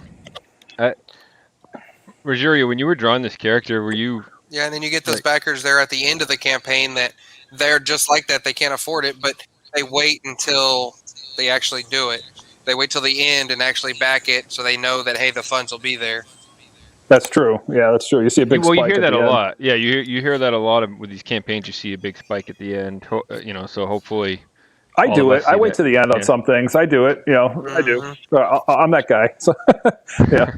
And I've been pestering people. Like, I have a friend who helps me with my show, and she loves the Bubba Patrol, and I'm like, so like, what's up? Like, why haven't you backed the campaign yet? She's like, I'll buy it when it comes out. I was like, do you not understand how this works? And she's just like, yeah, I know, we'll back it in a little bit. And I was just like, but here's the thing, like, every single, like, if you just put in $1 right now, and then you can back for like whatever the tier you want, because then it hits twice and then it makes it look better. And she's just like, I don't think she understands it. She's kind of young. Yeah, it's the damn algorithms again, right? It's all that stuff. Yeah, exactly. Well, like my wife said, like, she has clients that are like, when can I buy it in the stores or on Amazon? And I'm like, we're not there yet. Like, you need, like, we need this. Like, we'll start promoting that after. Like, any sale right now needs to go to this, So we need to get funded so we can get the prints and put them in those places. Right. Believe me, I'm all for any sale, but I think technically you could even still buy it on our website. But you don't get the exclusives though, right? Exactly. So that's the thing. Too. Like, why would you go on our website and pay money to buy it when you can go on Kickstarter and get all this? We've already hit so many stretch goals, right? So like, you can just get all this stuff thrown right in. Like, it's a no-brainer. Well, that's the thing I didn't understand about like crowdfunding back in the day. Like, the very first thing that I backed was this horror book by Mike Ploog and Simon Bisley. And I was just like, I love Mike Ploog's art. I love Simon Bisley's art. And I wanted the black and white one that Ploog did, but then I wanted the one that was painted over. And I was like, well, how do I do that? And they were like, just back the same tier for double. And then during your, your survey, just tell us. And so like, when I eventually got everything in the mail, there was like all this extra stuff in there. And I didn't understand that was all stretch goal stuff. Like, I got a pack of cards. I got like there was an art book of that series. and I just got something in the mail from another Kickstarter, and I backed it to get 3 specific issues. And when it came in the mail, it had like bookmarks and it had like extra stickers and buttons, like all this other stuff. And I'm like, that's really cool. Like trading cards and all kinds of stuff. So I'm really jazzed about that kind of stuff, and I'm still learning that myself. But I'm like, okay, let's just get this funded, and then if we go above and beyond, like I'll kick in stickers or do whatever. So yeah, we try to be really good about explaining in our Facebook group and. Well, it's and all like that, ours. like, We what actually it all did means. we Good, did Will, a sorry. crossover with the Yule guys here. Rios drew it. Oh, you're fine. Rios drew it, and Joel colored it. And all you have to do is you back both campaigns at a physical level. Obviously, Yule is funded. As long as we meet funding, we'll send it out to our backers. But I'm pretty sure, with their backers, no matter There we what, go. the physical level, as long as There it funded, is. then both backside. Even if somehow we don't get funded, if they backed us to help us, I'm pretty sure they'll guys work with them and we'll get them their stuff. But I'm confident we'll wind up getting funded. We've gotten just under $1,100. We're just over $1,100 now, so we got 9 days. We're coming into the final stretch, and I've got several shows lined up. Yeah, it's a killer book, man. We're really we're pushing this for you too. Hopefully, some of our crowd will come over there because I'm a fan of the book anyway. Like I'm a heel turn fan, so I hope people will hop on that and get on it too because it's a really cool story. I tell people this all the time as far as the promotion is concerned, is that we're working with Rogerio because we saw the art in this book. We loved it, right? So we're doing another project with him because of this. So like if that can't be enough of a a promotion, right? Like that shows the trust we have in it, So and then also we're doing the cross promotion thing. So I would have backed this regardless. The whole idea of the story is just awesome to me. So, but speaking of that, I'm going to show you firsthand. We did your review. They just did a review for.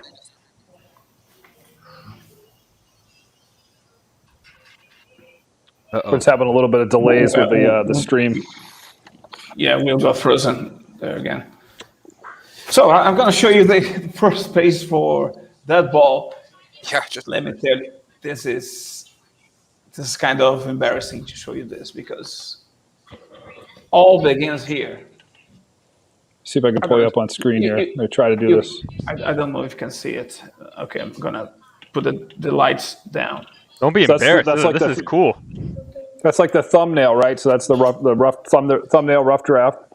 That's the rough draft. Nice. I do the same thing. I'm the same way. I sketch it all out real loose. No, I love this crap. We need a director's cut someday, right? Where we can have all this included. Yeah, save all that stuff, man. Save all that. That's cool stuff. This is that's terrible. the way to do it. Heel turn was made that way. And then I used to send it to Will and say, Will, don't get me wrong, but this is the most important part. It's the conception. It's about the alignments. It's about the composition. The rest is just technicities. Like we can work, and this is the most crucial part. And people don't value that much. I love it. I do too. I spend a lot of time doing this. This right here. Picked up. There it is. I was going to say we picked up the Ninja Turtle. This is put out by. Let me see if I can get you back on screen here too. That's by Kevin Eastman. Put that together through IDW. And it's called Director's Cut for Teenage Mutant Ninja Turtle, and it takes you kind of through their process. So I'll let John take over and show that there. First of all, there's only 100 of these released, and they're signed. So Joel and I both ended up getting for $40. Awesome. You can get a signed Kevin Eastman Turtles book. I mean, the book alone's worth $40. Some of it, you're not gonna be able to see it that good with the lighting, but like, there's even more. Like towards the back, there's like legit like notepad drawings. Yeah, like you can see they just like how they break down the panels and stuff. It's so cool. So, yeah. We actually released. It's on an add-on feature only, but there is a sketch cover that is our poster, our exclusive poster. The thumbnail sketch version of that It's actually a add-on you can get. It's actually in one. You go to the updates. It's in one of the updates. I posted a picture of it there, and it's only an add-on option, but it's a patch cover from Rogierio's artwork. Let me go. I'll go to the updates now. When you were, hey, first of all, just side tangent here. When you were in the bookstore and you saw that sign, where you're like, "This is freaking perfect right now." Can't really ask for a better promotion. Where are we going here? Actually, so I'm with the author that writes. It's called Tattoo. It's a novel about a guy that skins tattoos off of his victims. It's a whole book with the that, and I just instantly thought of Ethan because of everything. That Which one are reminds me. Did you ever I can't see remember that? which one? It's on one of these updates. I'll have it on the story here shortly. Did you ever see the movie The Fan with Wesley Oh Snipes? yeah, I love that movie. That where he cuts the tattoo off and he presents it to him. Yep. That They used to make there it is. wild.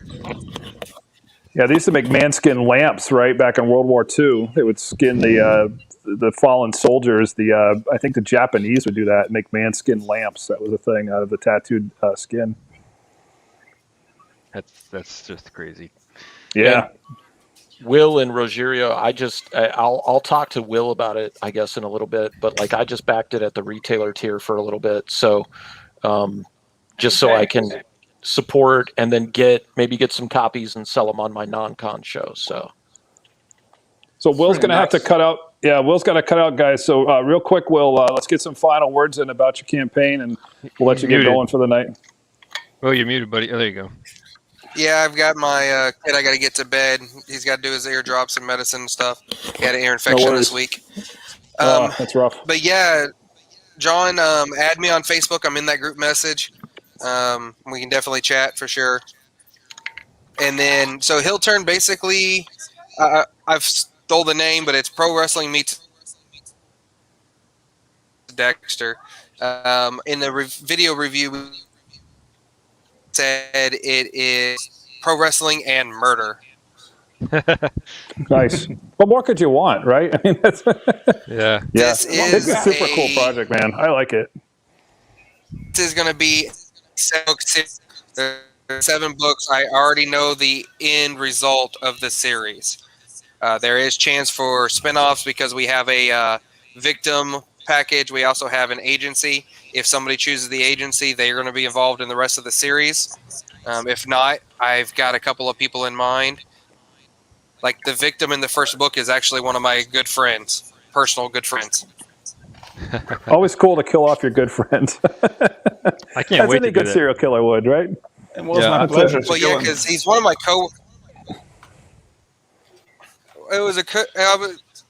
So it's a coworker, and I was at work. We were actually working. We install security systems and stuff, ironically. And we were working, and I just randomly one day I walked up to him. I was like, "Hey, can I brutally murder you?" Yes. Sure. And he said, "Sure." So next thing you know, now he's being brutally murdered. That's awesome. He's been an asshole in that episode, so he deserved it.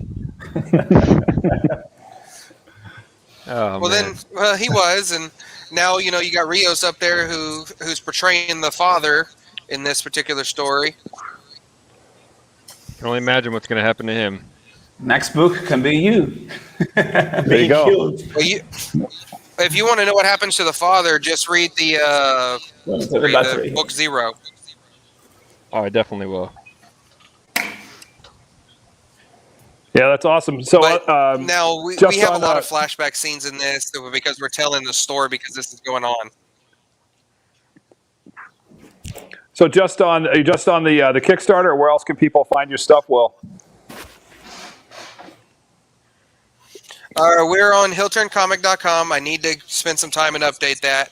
But we're on Facebook, Twitter, and Instagram at HillTurnComic, and TikTok on HillTurnComic. I do a lot of the TikTok stuff. Thanks to John, I'm doing more Twitter. We're getting a lot more followers and interactivity over there. Facebook, looking at earlier, since June 18th, right before our launch, we've had over 38,000 people come to our Facebook page. Wow. Wow. So Yeah, I that's know awesome. it's being seen. It's just a matter of getting people to hit that pledge button and get us going. Well, I was talking to you, trying to help you with Twitter. I might need your help with TikTok because I have no freaking clue what I'm doing on TikTok. So Well, I learned by doing. I have no problems making it myself. So Joel, you might do pretty good. No. I'm always making an ass of myself. That's what I do. I'm a professional ass maker. So.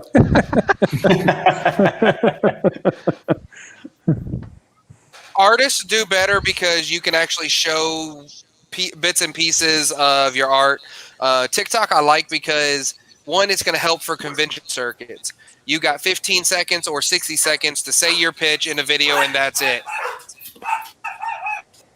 Yeah, I did a radio spot today, and that was strange like that. It's like 4 minutes to do the whole Yule universe, so that was really hard to try to fit that all in on live terrestrial radio. So it was kind of interesting. You mean the Yuleverse? The Yeah, Yuleverse, TikTok just yeah, I added like a it. 3-minute. You can have that. Thanks, buddy. That's why you're here. Will, just really But quick. I'm going to go ahead and get off of here. Filter. Rios is the one that brought it to life. Yeah, it looks great, man. We're backers. We're in on it. We're promoting the hell out of it. You know, if people aren't backing this, they're definitely missing it. I hope they hop on, and we're going to continue to push the thing out there as much as we can. I feel you're going to hit your goal, man. It's a great story. Yeah. The art's great. I mean, I have nothing bad to say about it. I mean, it rips. You know, let's do this thing, guys. Like, let's get on it. So, yeah, check them out. Go to Kickstarter. You can search. I've been promoting you guys on our update. Actually, the most recent one has you guys. Yeah, that's what it's all about. Just helping each other out and sharing the love. You know, that's really what this scene's all about. So it's been awesome. Been meeting you guys and working with you guys, and definitely appreciate that. And thanks for letting us borrow Rios for Deadball. That's really cool too. So appreciate that. I look forward to reading. As long as I get him back on book whenever the script finished. Cool, man. Well, thanks for coming out. You owe me that. I'll let your kids get to bed, buddy, but we appreciate your time tonight. If you want to check back in with us anytime, we'll have you back on here for part 2. Definitely. We're going to be looking at the follow-up for this, so stop by anytime. Always a pleasure to talk with you. Definitely. Thanks, Will. Oh, yeah, and I'm pretty sure we'll be working together. Perfect. Have a good night, buddy. Thanks, Will. We'll stay on here. Okay. Cool. Man, your kid is a trooper. This kid is like a machine. Yeah, he's up late. He's up late tonight. He's going to sleep in tomorrow. No, he only goes to bed when I am. So that's it. There's a cartoon over there, but he thinks it's funnier being here. Yeah. Well, they love it. They're into technology. That's what the kids do. Yeah, he does. Listen, like I said, there's a reason I'm in my dungeon here in the basement because so the first interview we ever did was for our TV station. Like we weren't even like close to done our book yet. It was like an idea. It was like really not done. Yeah. So I did the interview and I thought it went well. No one was home. Well, then the reporter texts me and says, "Hey, I forgot to hit record. We need to do it again tomorrow." And I'm like, "Oh shit!" I'm like, my family's gonna be home tomorrow. So I'm sitting there and I hear like my wife whispering in the kitchen to the kids. I have a 3-year-old daughter and a 7-year-old son. I see their heads poking down around the stairs, and I'm like, I can't. I sounded so flustered on the interview. It was awful. Yeah, but so. Yeah, and it's strange too with live, with television, not live television, but how they cut you up and make it their own thing. And it's like that really wasn't how the conversation went. I did a show for Boston University about fine art, and I was like just talking about art and like having a gallery show and doing all that. And when I saw the thing released, it was all about how horrible COVID is and how it's crushed the fine art gallery scene. And like, dude, we talked like nothing about any of that stuff. It was crazy to see how they chopped that all up. I was like, that's so strange. I had no idea that was their angle or their tilt. So goes to show you how they can really manipulate sound bites and things. It's kind of scary sometimes, really. So a lot of people taken out of context. Yeah, and I mean, that's kind of like the higher up people too, because like it's funny with like big time comics like Marvel and DC, like when people are reading them and they're getting mad about like how characters are being portrayed or like what's going on, that's the direction of like these people up here. Like, I mean, you've got your writers and your artists and stuff, and they're already told what to do, versus like what we're doing. The benefit is that we can kind of do what we want to do, and we don't really answer to anybody, which I'm kind of thankful for. But at the same time, it's like one of these days, whenever I decide to shop this book around to like other places, like my whole thought process is going to be like, I'm not changing anything on this. Like, I'll redo covers. I mean, like, if you need these in new file formats and I have to re-letter it, that's fine, but it is staying exactly the same. Like, and if you don't like that, that's fine. I won't go with you. But I've talked to like other creators who are like creator-owned creators, and they're like, dude, I've had like 5-6 pages of an issue sent back to me where I have to like redo all the pages because my editor's like, we're not putting that in this book. Like, what are you, crazy? So, yeah, we're seeing some of that online. Like, some people are giving artists a hard time. They're like, "Oh, you're this way or that way." It's like, man, I'm just drawing the script that's given to me. Like, I don't care. Right? It's a job. At the end of the day, it's a job. It really is. So, I mean, you have to satisfy your client. If that's what your client wants, that's what you're going to have to provide. So, a lot of people that are just wait to see what I draw in the next book. Yeah, right. Okay. Yeah. People write in the next book. Sorry. Yeah, right. Yeah, I know a lot of and ultimately it is a business, right? So a lot of those big names are looking for sales, right? So they do want to kind of poke bears and get some people talking and incite some of those things. And one of the things, we talked earlier about algorithms on social media, and one of the things it picks up on is discussion in posts. So these media companies, they know that, so they're looking to get people to argue online. And so I had a theory that a lot of the degradation and the divisionism that we're seeing in the country, on social media, everybody's fighting each other, everybody's pissed off at each other. That's by design, because it gets ratings from those algorithms and gets those, media companies more exposure on there. So it's almost like the algorithms are causing the divisionism in the country, because that's what you're seeing more and more of, because they're finding those and promoting those, where it's not a positive discussion, because nobody argues the same side, right? It doesn't get as many conversation points. So good point, that's part of it. Not only there, here in Brazil is the same thing. Everything's polarized. People are divided. Everything's like you're up or you're against, and it's really terrible, because that reduces the dialogue. People go online fighting about shit all the time. I had a guy who was kind of like, we were doing a share for share about YouTube, and like, dude, I'm just about helping people out and getting followers. And so this guy's like, oh, dude, it's not a good thing, blah, blah, blah. It's like, so we started to go kind of back and forth, kind of keeping it professional, keep it friendly. I just said, hey, man, come on the show. We'll talk about it. Because this is a better format. You can get body expressions, facial expressions, right? Talking with somebody online, you have no idea what tone they're given, right? So it is a weird way for humans to communicate, and it's relatively new, right? When we think about it, for the last thousands and thousands of years, we didn't talk like that. We were face to face or in person, and now it's just text, somebody on a keyboard, and you don't know where they're coming from, right? So this is because you are limited to what kind of mood the guy on the other side is on. And you don't know when you're just reading or writing.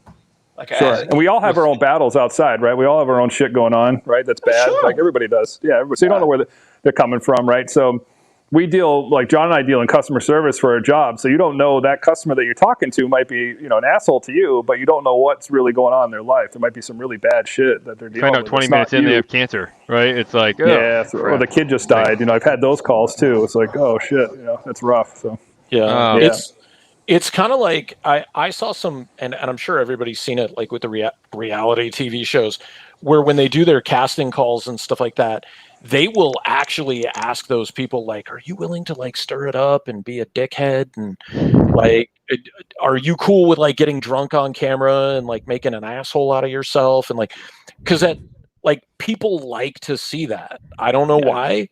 But they want to see people who are train wrecks. They want to see people who like screaming and yelling at each other. Like, if you went for, what was the first one was like Flavor of Love. Yeah. And then that became I Love New York. And then like there was all these other so you're like spinning off from these people who have these like weird on-screen personas, and it's almost like a wrestling thing.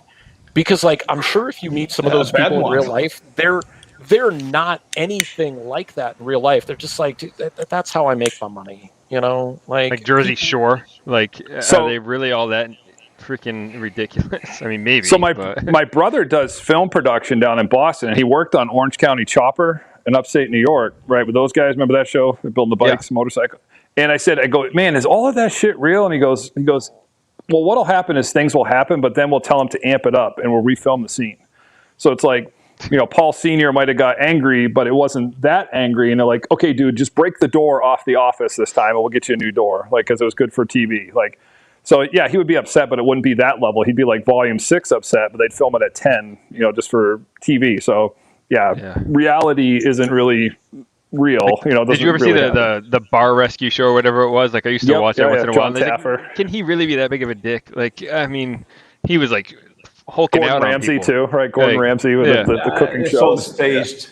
It's all staged. Yeah. Speaking it's a of weird trolls format. though on the internet, I wanted to ask: have you been following the Rob Liefeld thing? Liefeld? I can't remember how you pronounce his last name. Just for you, I see your stuff on there. Right? So, Dude, Liefeld. I haven't heard of him in ages. About I think it's Liefeld. the convention New York Con, that he's not going to or whatever. Yeah. Yeah. I didn't know what it was about because that first like snippet, it sounded like I couldn't tell if that was his agent or if that what it was. And then you have to read more about it and you find out like, oh, it's the convention. And then you find out later like, oh, well, he's got concerns about COVID. Yeah. But then like 2 days before that, somebody posted, and it was like, I'm pretty sure it was legit, screenshot of like what he's charging to sign stuff.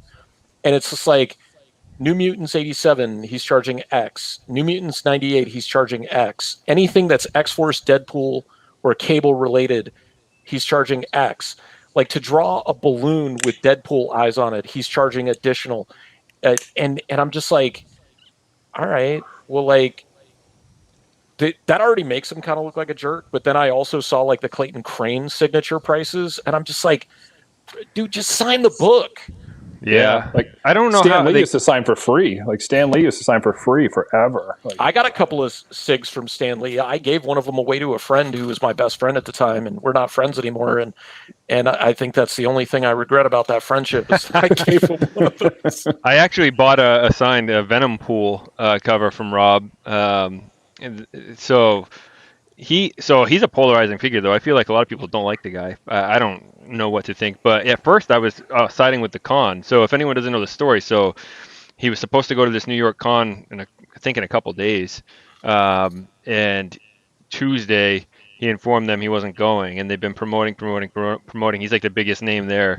And so at first, I'm like, well, that's kind of a dick move. But apparently there's like COVID related potential issues.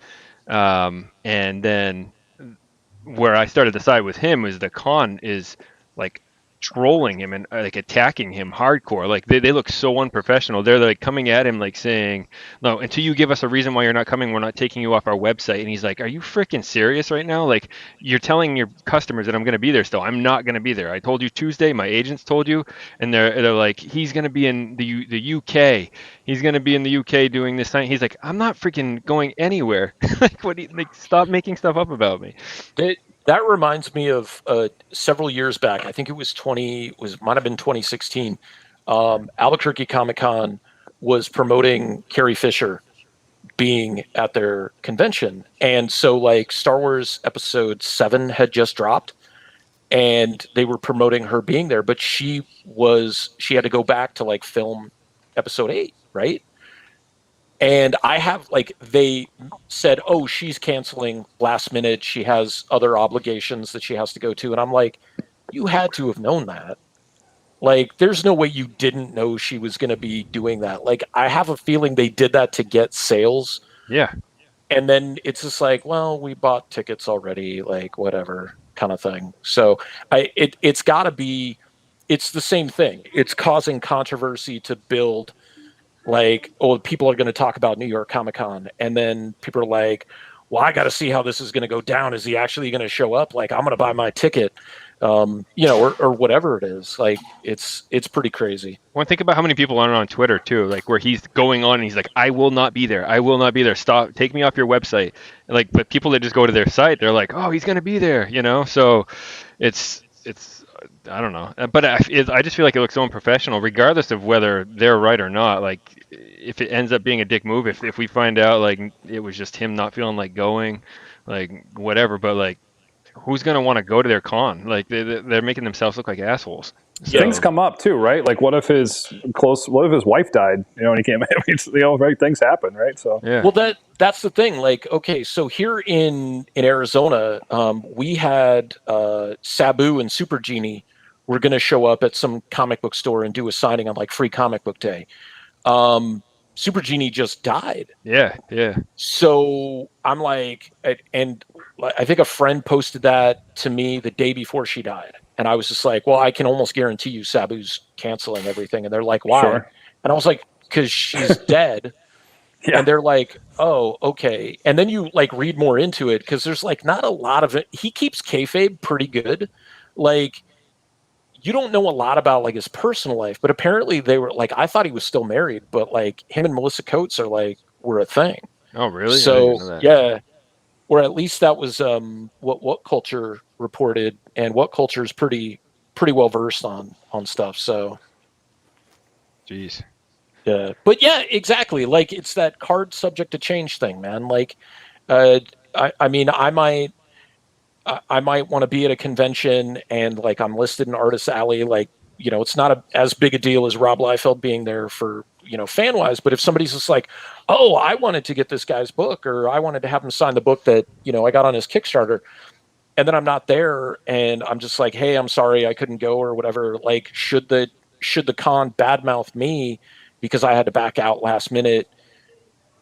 No. And should I, like, I might backlash against them if they're just like, hey, you know what? Like, I couldn't go. There was a reason I couldn't go. And I told you guys, like, somebody got sick, somebody died, my car broke down, like, whatever. But I mean, let it go.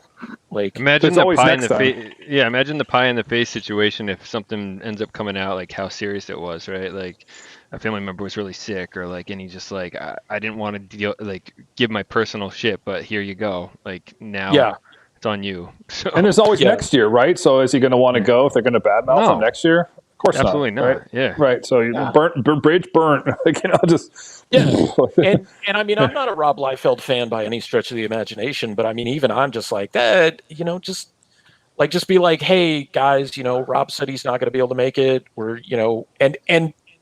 just friggin' apologize for it. Like, just be like, look, we were in the wrong. It was really inappropriate of us to just keep going on like this. Rob, we're sorry. Fans, we're sorry. Like, hopefully we can just, still have a good show. Yeah. And just I'm sure there's some other people they could find to come in too, right? There's got to be some other people that would be like, yeah, I'll fill in for him. Like, it's cool. Like, whatever. So I mean, I get like there's a lot of people. Like, I just got back into the comic scene over the last year when we started working on comics. I had been out of comics for years, but like since then I've seen a lot of people badmouth the guy. So I don't know if he's just kind of a dick to people or what. I have no idea. He seemed cool to me, like on Twitter and stuff, and like people were saying he never sent stuff to them when they bought it from him. And I got the Venom Pool thing in like 2 weeks. It was fine, So I don't know. There was a Kickstarter that he did 8 years ago he was relaunching the Brigade series, and he had like maybe 500 something backers on it, and he still has not fulfilled all 500 something backers. See, that's and it's been 8 years, and it's just like, look, I don't like him as a creator. I'm just, but like, I mean, that's just why. Like, how does that not happen? Like, I mean, I've fulfilled every single perk. One of them took like a year and a half to do because it was somebody I was friends with at the time. And then they started to become like a dick to me when I was doing their sketch cover. And I was just like, you know what? I'm putting this over here just so I don't tear it in half, kind of thing. And I really considered just giving them their money back. because they had like these really weird expectations of things, and it became this like really personal thing at the same time. It wasn't just like a business thing. And like a year later, I like message them on Facebook, and I've unfriended them and everything, and I'm just like, hey, where do I ship this? And that's it. Like it's just over and done with. And I'm like, that was the last one. And the only times I'm not able to, I'm sure there's a couple of perks I didn't fulfill because some people did not fill out their surveys. So I don't know where to send stuff. I don't even know what perk they picked up. Like, so I'm like, all right, well, sorry, but It's on them. I mean, yeah, you get sent a reminder. So I've backed since we were researching Kickstarter. I've backed like 16 books, and there's times where I initially miss it, where they send the survey, but they send like 5 reminders, like, hey, this is our last warning. So and sometimes it's just a matter of saying like that the address is correct. You just got to check off that the address is correct. But, yeah, Alterna Comics ran an Indiegogo last year.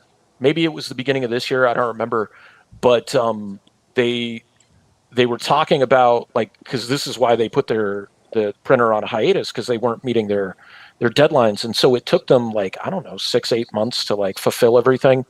And I just got my stuff from them this past week, and they sent a reminder saying okay, we need you to make sure the address is correct. Just message us directly with the address you want to send to. And so I did, because now I'm not working at home every day. So I don't know, I don't want packages showing up to my house. So I have them shipped to my mom's house, and then I just go pick them up. And he was just like, okay, cool. Can you go into your profile and change your shipping address? And I was just like, yeah, no problem. So I mean, it's always nice when people communicate with you on the campaigns or just keep you updated on stuff. I know you guys asked about what are the challenges and stuff, and that big losing those files on issue 3 is a challenge. But one of the things I face on a regular basis is just struggles with mental health. And I've been hit this past 6 months with crazy depression, and I don't know where it's coming from. I'm just not motivated to do shit. But I'm I'm still going to get this done. It might just take a little bit longer. So I always put that in the risks section. And I'm like, look, this is what I deal with on a daily basis. You're going to get this. I'm shooting for this date. But it may be a little bit longer because I've also got to send it to the printer. And I want to make sure you're getting what I intend to give you. And I'm not going to half-ass this. This project is way too important to me to just be just slap that together. It doesn't need to be spelled right. I'm not going to send it to my editor this time. And I don't care if the pages are paginated correctly or the colors look like shit. I want it to look as good as possible. So I hear you. I mean, we did. So we ran a promo print for Yule. We had 10 copies sent because we wanted to test them out, check them out, make sure there was no issues. And even the printer was shouldn't be necessary. And it took a month and a half to get 10 copies to us. And we did, before Kickstarter, we did a collector's edition to all of friends, family, Joel's art backers, etc. And they've been buying since February, and they still don't have a book in their hand. So I get that, and it's the same thing. We're we could have had you guys a book a month ago if we just went with the first print, but we're glad we did the promo copy because we found a couple things that we needed to tweak. And you guys are going to get the highest quality, so sometimes it's worth the wait. Yeah. The other. Let me take the tangents here. Since Chihak went personal on his work, and I think it's really nice because people don't buy your work. People buy feelings. When they back your comics, they're backing what they feel about it because they don't know what they're going to read. And you mentioned about the things that you've been struggling, and that arose a question in my mind. And then I want you to tell us what is the driving force behind you making comics, which is very hard, takes a lot of time. And it's not always recompensated. Yeah. What's the force behind it? God, that's that goes back 20 years actually. So I've been a fan of comics since I was like 12 or 13. It was definitely not the first book I picked up, but it was the first book that made a big impact on me. And I picked it up at the Circle K near my house. If you don't have Circle K's, it's like a 7-Eleven convenience store. And it was back when they had comic books on like magazine newsstands and stuff like that. And I picked up Punisher War Journal 44. I still have that copy to this day. I don't know how many times I've read it. It's probably like maybe a 5. Like if I slapped it, it'd be like a 5. Like it's not in good condition. That's okay. It's got a good story.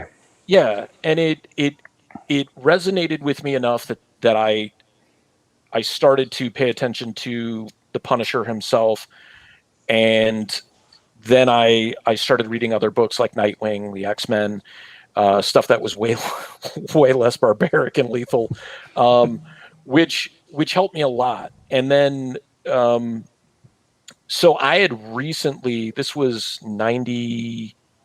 I moved out of my mom's house at 98, like a couple days before I turned 20, and still struggling with things like depression and stuff like that. And I had a night where I could not sleep, and I was desperately trying to find a reason to keep going. Like I wasn't suicidal, but I was trying to think of like, okay, give me something. I need something to go. And I decided I needed a challenge. And this is where it gets kind of weird, metaphysical, like real meta kind of thing. I needed something that was going to push me physically, mentally, and emotionally. And it just popped into my head. I was just like, how significant would it be if you got cancer and beat it? Like, that's just a thought that just popped into my head. A few months later, in 2000, I have bad knees anyways. Like I played catcher in Little League. Me too. Awesome. I've gotten blasted. Like I had my leg folded back playing football in high school. I got up one day and my knee popped. Nothing out of the ordinary, right? Like that just happens. But it hurt and it kept hurting. And it didn't go away. And then my knee ballooned up to about the size of a mini basketball. And me being the kind of person that I am, I didn't do jack shit about it. I bought a knee sleeve that was really painful to wear because of how swollen it was. I was downing Naprosyn and Advils and stuff like that just to get through work. And then it got to the point where I would actually go to work, fill up like a bag with ice, and then tape it to my leg to get through the day. It turns out that was cancer. Wow. And so it was funny because like the doctors, the beginning of 2001, so I just had my like 20-year anniversary of my diagnosis, treatments and everything. And the doctors were like, what have you been doing for these like past, when did you say the pain started? And I was like, May 2000. And I'm like, all right, well, it's January 2001, and they're looking at the MRIs, and like their explanation was like, you could have taken a step off a curb or twisted your body because it was right above my knee and my femur. And they're like, your leg could have, and I was like broken, and they were like, no, more like spiral shattered. You would have needed, dozens of pins and like maybe even a rod to like, prop it up and stuff like that. And I'm like, oh, okay. And they're like, what do you do now? And I'm like, I work in a pizza place. And they're like, okay, what do you do? And I'm like, I'm a supervisor. And they're like, oh, so you're in the office, like you sit all day? And I'm like, no. And they're like, all right, well, you can't do that anymore because like your leg is like this close to being history. And so like, fortunately, my dad had just moved back into Tucson and my mom's always lived here. And so we did the biopsy. It was diagnosed. We did chemo, radiation. And during my treatments, like I didn't work for 6 to 8 months and I was on crutches, and my quadricep now is still, part of it is still atrophied to the point where it looks like there was actually like part cut out of it. Like if I flex both of my quads, like there's a divot in one of them where the muscle doesn't go all the way down to the knee. And during that point in time, like I had been creating characters and stuff for years, and I was reading a comic book, and in the book there was an ad for correspondence schools from the Joe Kubert School of Graphic Design and Comic Book Art. And I showed it to my mom, and I was just like, why don't I do this? Like, I've been thinking I might want to go back to school. And she's just like, for art, though, correspondence is really, really hard. Like, now it'd be great because you can just do everything online and it'd be fine. But so we went to look at a design school here in Tucson, and they made a lot of promises that there was no way in hell they were going to be able to keep. Like, they were like, oh, if you take this program, you'll be able to work for Pixar. Like, you know, now knowing full well Disney and Pixar have their college that they farm their people from. As usual. And so I went to school, you know, I did okay. Like I just coasted through everything. And then like 2 years later is when I started my book, Euthanasia. But that was like my driving force, was just like this weird adversity that I just had to get through to do this. And then like in the future, that turned into wanting to tell a story about my dogs. And that got put on hold because because Sabu died. And I was already in the midst of it, but then I started like this downward spiral of drinking and everything. And in 2016 got sober. 2017 decided to become straight edge. So I'm sitting there. I'm like, write the script for the Bubba Patrol, print it. This is your new motivation. Put it on this desk I have right here. Put it there. And I'm like, you can't ignore it anymore. You got to start working on it. And stuff started piling on top of it. And so a few months after my decision to be straight edge, I went and I got this tattoo. It says PMA, for positive mental attitude. It's not just a straight edge thing, but like it's just really good for people. It's a reminder. And I come home and my dog Guri is dead. Like probably cancer as well, because her and Foley were siblings. And like that, it didn't break me, but it made me realize, like, you wanted to do this before, now you have to do it. So like you've got to tell their story, and this is important. So I started cranking out artwork on it and finished it. And the first printing of it is really interesting because I couldn't hire a colorist, and I didn't want to because this is such a personal book. So I colored one panel on each page and then did the Kickstarter and everything. And the Kickstarter did really well. We raised like $1,200, but my goal was just to get it printed. So my goal was like $300. And people were like, why was it so low? And I was just like, I just want to see this in print, you know, have 100 copies to give to people. That's it. And it just kind of, I don't mean it steamrolled in like a way where it took a wave or anything, because otherwise I wouldn't need to crowdfund this stuff. But it steamrolled in a way that it just became so organic for me that I just enjoy telling this story so much. Like I'll sit there and I'll analyze, like, what do I do next in this scenario? And it'll be something so minute, or like, should they say it this way or should they say it this way? And they're saying the same thing. And should their eye look this way or this way, or should the color be this way? But other than that, like everything in this book has formed so organically. And one of the funny things about the with Will being an ECW fan is the warehouse that takes place. Take cover. Sorry. Oh, fuck. Again. It's all right. In issue number 1 of the book, like where Sabu and Agnew go to rescue the dogs, is actually is me paying respect to ECW, because it takes place at the street corner of Swanson and Rittner. which is the ECW arena. And then that plays into issue 3, which is when Cypress saves Nash and Agnew from the fire. It's in the same warehouse.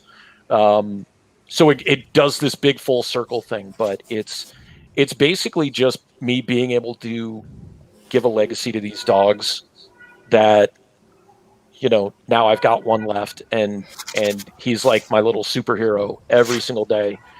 And it doesn't matter what kind of day I have. It's just like, he's glad I'm here and he wants me to succeed and be happy. And like, this is something that makes me happy, being able to create this. So yeah, that's really cool. And there's one thing I want to ask you. This video is going to be posted on YouTube. It's going to be there forever. So people in a different timeline in the future, they are listening to you and they want to buy your comics. How can they do that? Well, hopefully years down the line, some publisher somewhere will pick it up that's creator owned, and we'll do single issues and then collect it. They can message me directly on any number of the platforms I'm on, Facebook, the Bubba Patrol on Facebook, Instagram, whatever. And as long as I still have print copies, like, I will get those out to whomever. So I don't. The only problem is like paying for international shipping right now really sucks. So I'm trying to figure out a way, because like, I hate digital comics. Like, I hate them with a passion. Because I'm the physical comic guy. Like, when I pulled out those books, those newsprint books, and I like open them the first time, like, I'll smell them and you can feel them and touch them and stuff like that. There's just something about that. So if somebody's willing to pay big time shipping to another country, I'm totally willing to send it wherever they go. It is very expensive, believe me. Yeah. And Chihak, can you say that every pet lover would like to read your book? Yeah, absolutely. I've had a couple of people. There's a guy on YouTube who he doesn't do reviews so much as he does like, this is what's coming out this week. And he does a series called 10 Questions. And I don't know how he found me, but he found me on Instagram. He found me on YouTube. And he promoted my YouTube channel, and I got like 10 or 20 new like subscribers. And he asked me like, how can I get your book? And so I told him, and he PayPal'd me the money. I sent him the books, and he showed them on his show. And he was just like, I gotta be honest, if I saw this sitting on a comic book rack, like I wouldn't even pick it up to look inside of it. But I could see what this guy was doing, and I read through it, and I gotta say, it's really cool. I really enjoyed it. So even somebody who's skeptical of looking at it, who's like a legit comic book guy, like this guy is breaking down mystery boxes. He's breaking down like, these are the keys for this week. This is the speculation for what's going on. Like, he's in the know, right? Even that guy is like, I read it. I wouldn't have picked it up if I hadn't talked to this guy directly, and I still dug it. So, I mean, that's one of those things that it's always going to stick with me.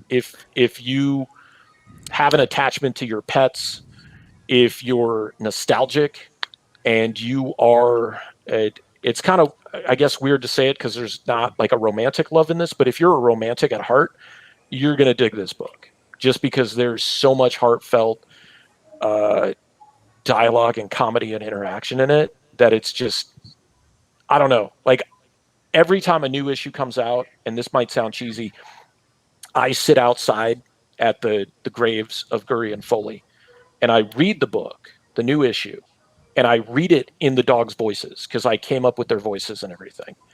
And there's parts of the book where like I have to stop because it chokes me up. And I will read the crap out of me. Man, you should do an audio version. My mind immediately goes to doing an author-led audio version of that. Yeah. That would be awesome. I was running a Patreon, which did very poorly because I don't have a following. And one of the goals was like, when we hit this much raised, because basically I was trying to just get myself out of credit card debt and stuff. When we get this much raised, I will do everybody who's backed the book and gotten copies of it. I will read through it and record it in like with me doing the voices, so you can listen to it and follow along, and you can hear what the dogs and the characters sound like. That'd be very cool. That'd be very cool. You got a nice voice. You can try that, definitely. Oh, thank you. There's the Agnew character is the one character I'm still trying to figure out, like, what does his voice sound like? He's been around since 1996, and I still don't know what his voice sounds like. Like James Earl Jones, he's probably looking for work. I don't know. One of my friends said Brad Dourif. Nice. Yeah, and I'm like, all right. And then I was watching. Today I was watching the Ewoks, the cartoon from the. I 80s. saw your post about that. Yeah. I saw your post. and Wicked's voice. Wait for me. Tell me when I'm back. I'm gonna grab another drink for this. Just a second. Okay. All right. Well, I could take it. I mean, man, like that was a good question by Ruggiero. So I don't know if any of us expected that much backstory, man. So Yeah, I'm sorry. That's like just No, it's awesome. No, it's perfect because I If think a anyone lot of watches people. this, I'm going to jumping on John. Sorry, buddy. I just have to No, go it's with it. I think a lot of people. I always say that the strongest foundations are built upon the stones of adversity, right? So there's never been a successful artist ever in any genre that's had it easy from the jump, right? There's always something that happens in life, medical, family member dies, money, you name it, right? Living in your car for 3 years until you get on your feet. And then they find their success, right? It's never somebody that's like, boom, man, I put out the first book, hit it, boom, everything's awesome, and I'm a star. Like, you find that person, I want to know about it. I don't think it's ever happened, right? So I think that's something that a lot of people can relate to, and that's really cool. And I think once people understand more about you or any artist or writer about what is in the book, it's not just the story, man. It's something deeper than that.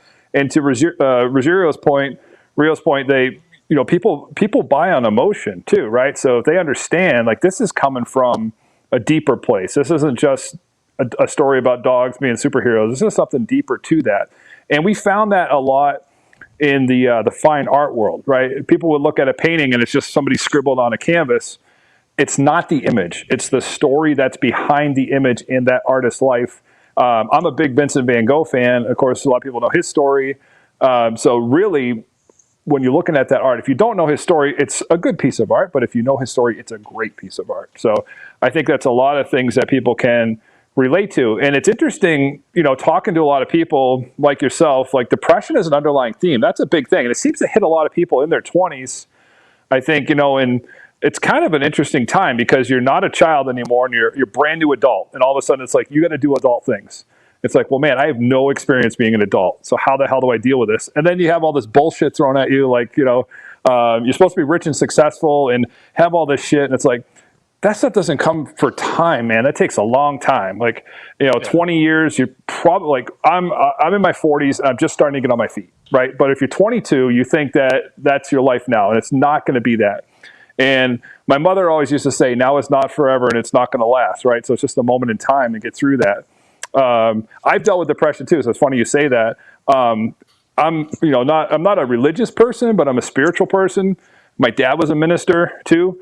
So what I've done to help deal with it is I go, things that are beyond my control, I go, well, it's in God's hands, right? And it could sound cheesy or whatever, but you say, there's some things you can't control, and you just got to kind of concede to that and give into that and just say, the universe and God or whatever your deity is, you just say, they are going to handle it. And always, when you go through some shit, there's always something cool after. And you're like, man, if I hadn't gone through all that bullshit, I wouldn't be at this point. I had to do that to get to here.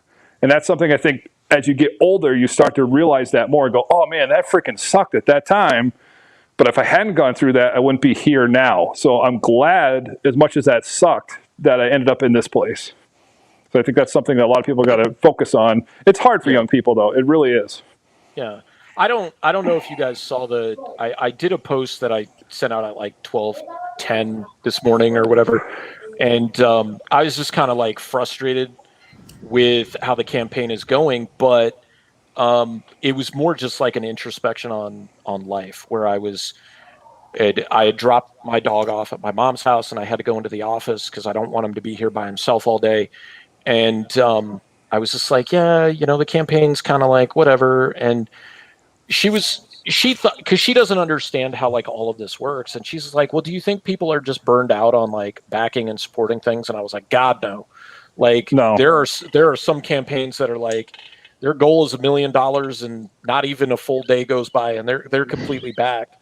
And so it doesn't make me question what I'm doing as a creator or with this story or with these characters. It makes me more question, like, what is my like, what am I doing wrong in the promotional sense of things to try to get this out there? And then just expositing on like the past 6 months, I didn't realize how bad my depression was getting until even with Foley dying, like I knew that was grief, and I was just like, I just accepted it for what it was. But I started seeing things at work where like my boss was even like pulling me aside and like, hey, is everything okay? And I'm like, yeah, everything's fine. Like, leave me alone. And then I finally just admitted it. And I told them. And so I was just like, can I take this whole next week off so that I can just kind of deal with things and reset a little bit? And she was just like, absolutely. And so that gave me a little bit of working way to get where I'm going. And it's funny because like for years and years and years, I work out. Like, I like to lift weights and stuff, and I've like jacked up both of my shoulders in 2 successive years. And so this one's taken a really long time to heal and rehab. And so I can't lift the same way I was lifting before, which frustrates me, which makes me not even want to bother getting into the gym. And so that's just part of my routine of like how I deal with stuff. And it makes a big difference. And so then the lack of motivation for that contributes to like not wanting to work on the book, or seeing that like there's only been one contribution in, like a week, and it was from somebody who was a friend, so it's kind of like, well, does that really count? It does. Yeah, no, like, I mean, I'll take like, after I posted that, like I had 2 people who sent me money via PayPal, because they're like, I don't know how the Kickstarter thing works. And one person's just like, I'm just going to send it to you via PayPal. So we've had other contributions to it, but it's more about like the people reacting and just being like, man, I'm really sorry you're going through this. And I'm like, it's life. If it wasn't the campaign, it would be something else, but it's just about how I deal with it. And this isn't me like crying for help or attention. This is me just being like, I want people to know how I feel. Like, I'm one of those people who does not hide his emotions well. If I'm having a bad day, I'm having a bad day. And I've also been one of those people, like, so somebody asked a question on a group on Facebook the other day, like, who's your favorite Ninja Turtle and why? And my favorite Ninja Turtle's always been Michelangelo. It started out because he had the nunchucks. I was like, those are the coolest things of all time. And then I started to understand the subtle nuances of like who Michelangelo was as a character. Like, yeah, he's the goofy one.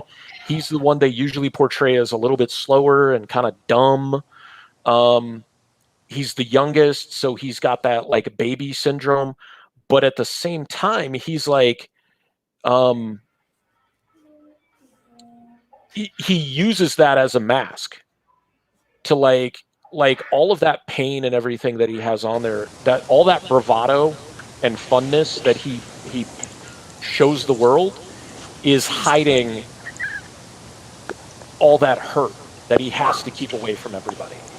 And I think that's why I do the things that I do, because I have, like, otherwise it's just going to be me screaming at the top of my lungs like 23 hours a day. And I'm like, would you rather me be cutting pro wrestling promos where I'm like, being all macho and like talking down to people, or would you rather me be this like really sullen, depressed piece of shit? Like, is that what what do you want? Like, I'll give you one or the other, but you're gonna get something. The second one makes a better story. Yeah, I agree. I mean, like, I'm the type of person that doesn't hold stuff in either. And I mean, first of all, when you're dealing with depression, like the worst thing you can do is hold it in. So if you're willing to talk about it, that's freaking huge, you know? So, but like I've dealt with anxiety and stuff, and I couldn't hold it. I have to talk to people about it because otherwise it would just make my head explode. So, so I hear you there. So that's part of that is just how I process yeah. as well. Like I talk, like if you guys, if I wasn't talking with you guys right now, I'd be talking to myself, like literally out loud, because that's how I process things. And so it's like one of those things where like people are like, why do you do that? And I'm like, I don't know. Like it helps me understand it. And the more I say it out loud, I can contextualize it instead of just thinking it, because if I think it, it just keeps going. But if I say it, I get to a specific point and I can stop.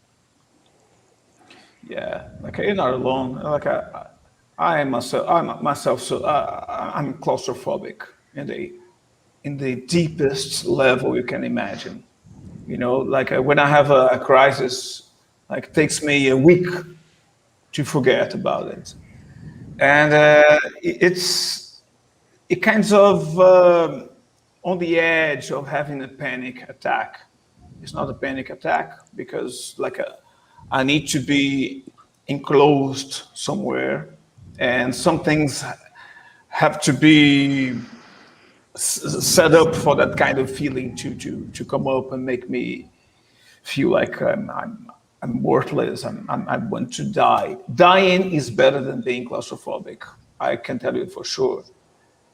But there's no cure for it. Like you have to deal with it. You have to talk to people, and you have to live your life, and put the focus on the good things instead, because some problems that we have deep inside, they cannot get resolved just by your own will. Like it's not about just wanting to get rid of the problem, but it's about to focus on what matters in your life.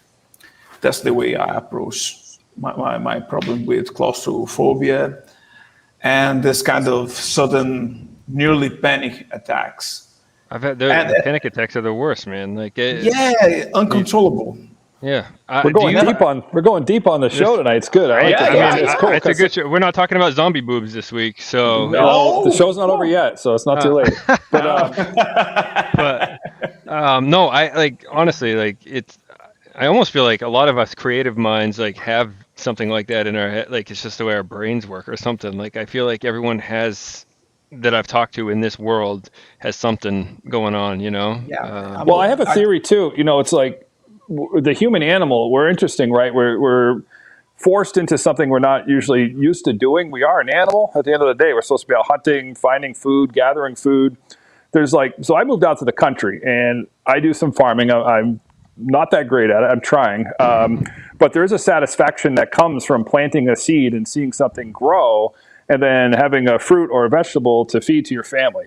Like that's something that's in us, no matter like if you're in Brazil, Arizona, New Hampshire, wherever, you go fishing and you catch a fish. There's something that fulfills our mind in a satisfaction. So we're in a new, really relatively new social construct with like going to a job and working 8 to 10 hours for something that we probably really don't want to do and chasing this thing called money and all this stuff. And it doesn't really ultimately at the end of the day satisfy and fulfill that animal need in us.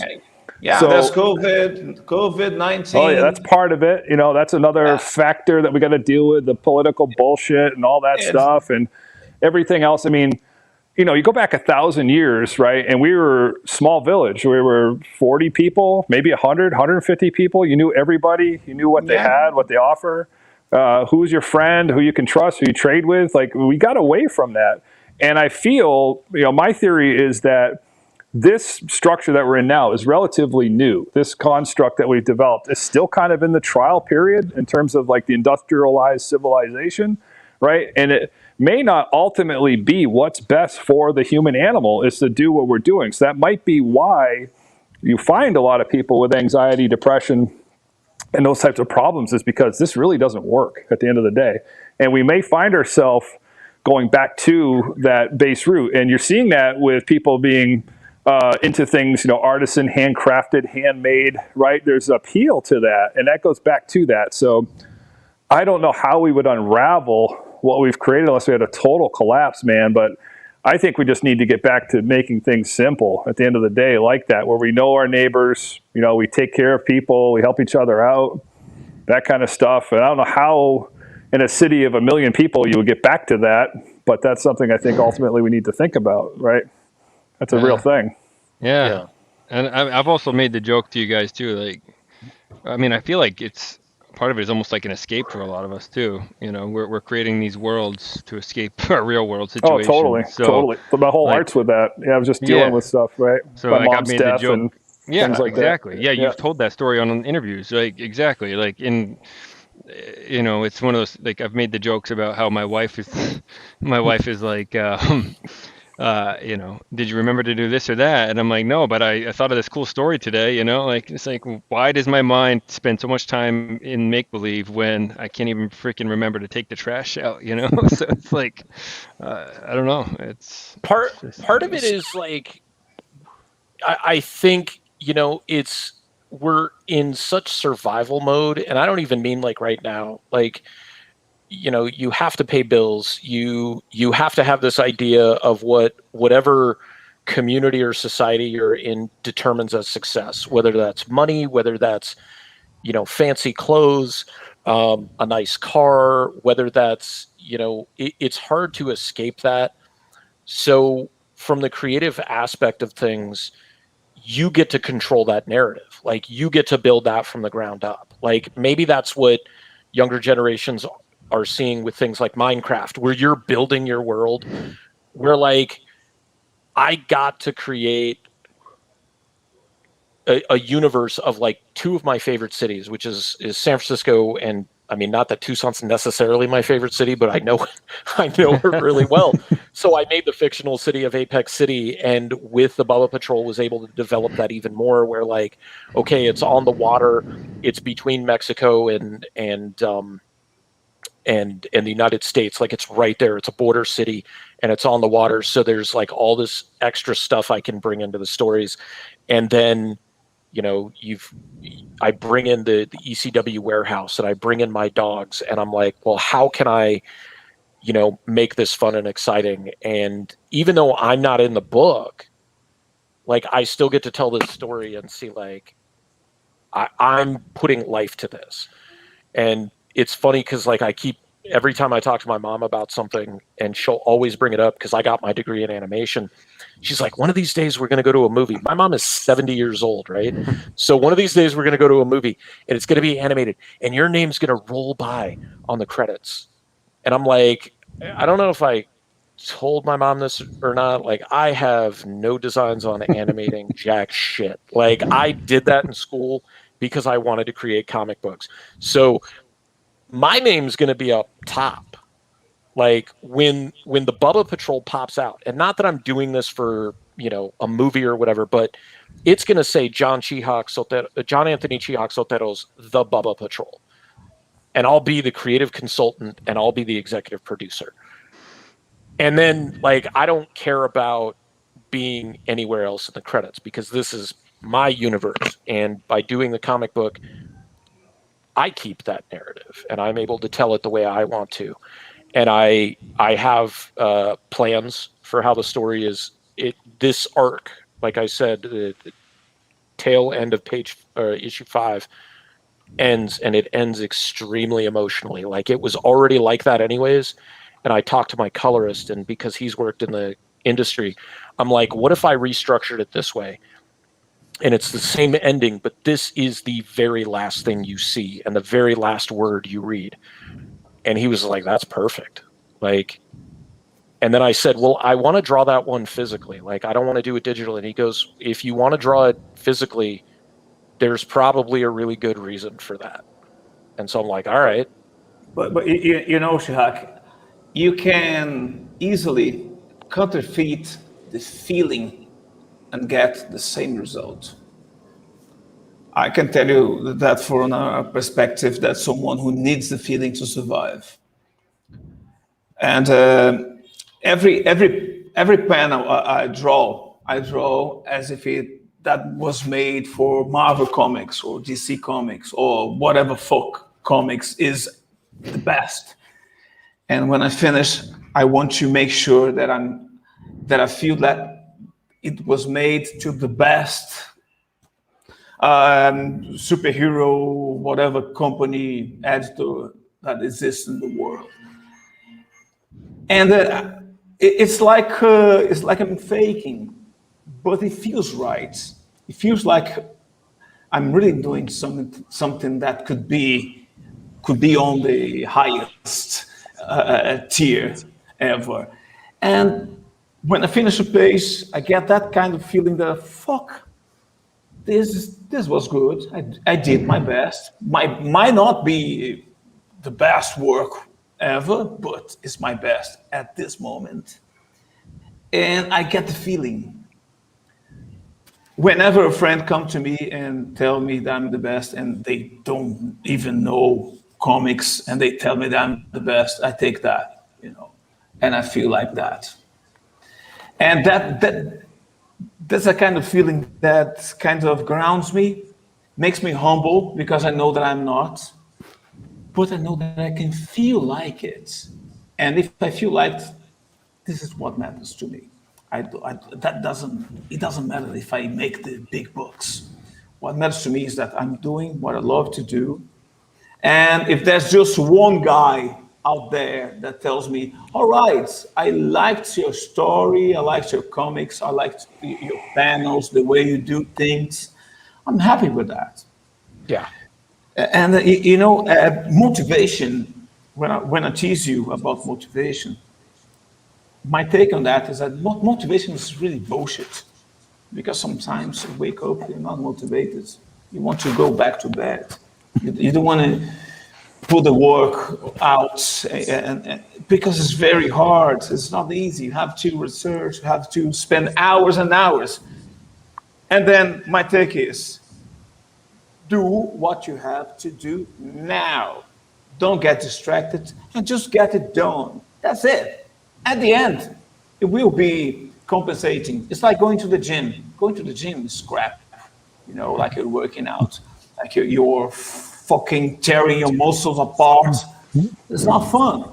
But when you finish, you feel like, oh, right, that's good. Not to keep on doing it. The resting time takes most of your day, and you feel good because you did take your time to do it, to do what is hard to do. So making comics in comparison to going to the gym is kind of the same thing. It's hard, it's not fun all the time, but when you get it done, you are a better person at the end.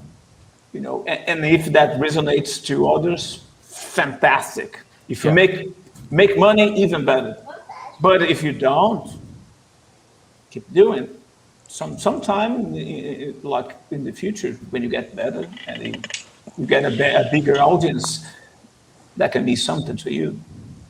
I think that what you said, like with comics, is the difference between commercial art and fine art, because it's together in that it's a combination of the two. Because when you look at a lot of the original characters, like Superman was created by Siegel and Schuster, right? And so they were created because I forget whose it was, but one of their fathers passed away. I think he might have been shot by like a robber or something like that.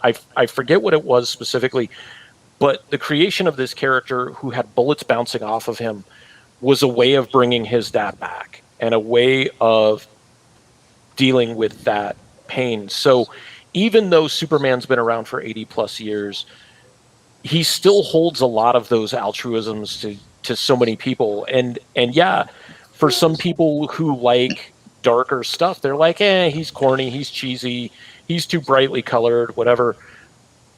But he represents this idea or this ideal of what we can be. And it doesn't even have to do with the powers. Like, it has to do with, look at what happened to him. He was shot out of one of his home planet. He's never met his parents in real life. He was raised by this couple who knew what he was capable of, but still decided to raise him to be a good person. And that's really the metal of who Superman is. It's not the fact that he could move planets if he wanted to. Superman is Jesus. Someone has written a book about it, and there are so many comparisons that fit into the character. So Jesus didn't really meet his real father, was raised by people that were not at his kin, and he had superpowers. And there's so many things related to it. This is why Superman was a big hit. The difference is that he could fly at will and all the stuff that we know. And the character was kind of the same. Justice, love, and all the great values of mankind was as an entourage in the character. That helped a lot to build what Superman became through the years. Well, one of my, like, I guess when I was little and I didn't really read comics, like, I liked Superman. But as I got older, and of course I started liking, like, Punisher and, like, darker stuff, Superman lost his, like, he just never meant anything to me. But then I read All-Star Superman. And that whole story is so amazingly well done. He tells his entire origin in one page with, I think, 6 panels. And very, very few words about, like, how he gets shot away from Krypton and he gets met by the Kents, and this is like who he is summed up in one page. And then in the middle of doing his greatest deeds of, like, changing and saving the world and doing all this other stuff, where he's literally dying because he's the phone that got plugged in for too long, and so the batteries die, because, like, you guys have read this, right? All-Star Superman. So, like, he's dying. He knows he's dying. He knows he doesn't have that much time left. He's got all this stuff that he has to do. And I think it's issue 10. He stops in the middle of everything he's doing to stop that kid from committing suicide. And that page of this kid standing on the side of a building getting ready to jump or whatever, and then you see the close-up of their shoulders, and you see the blue chest, the barrel chest behind him, and the hands go on him, and talking to them like, look, your doctor really did have an emergency. It wasn't them blowing you off. We're going to help you get through. Like, that's the basis of Superman.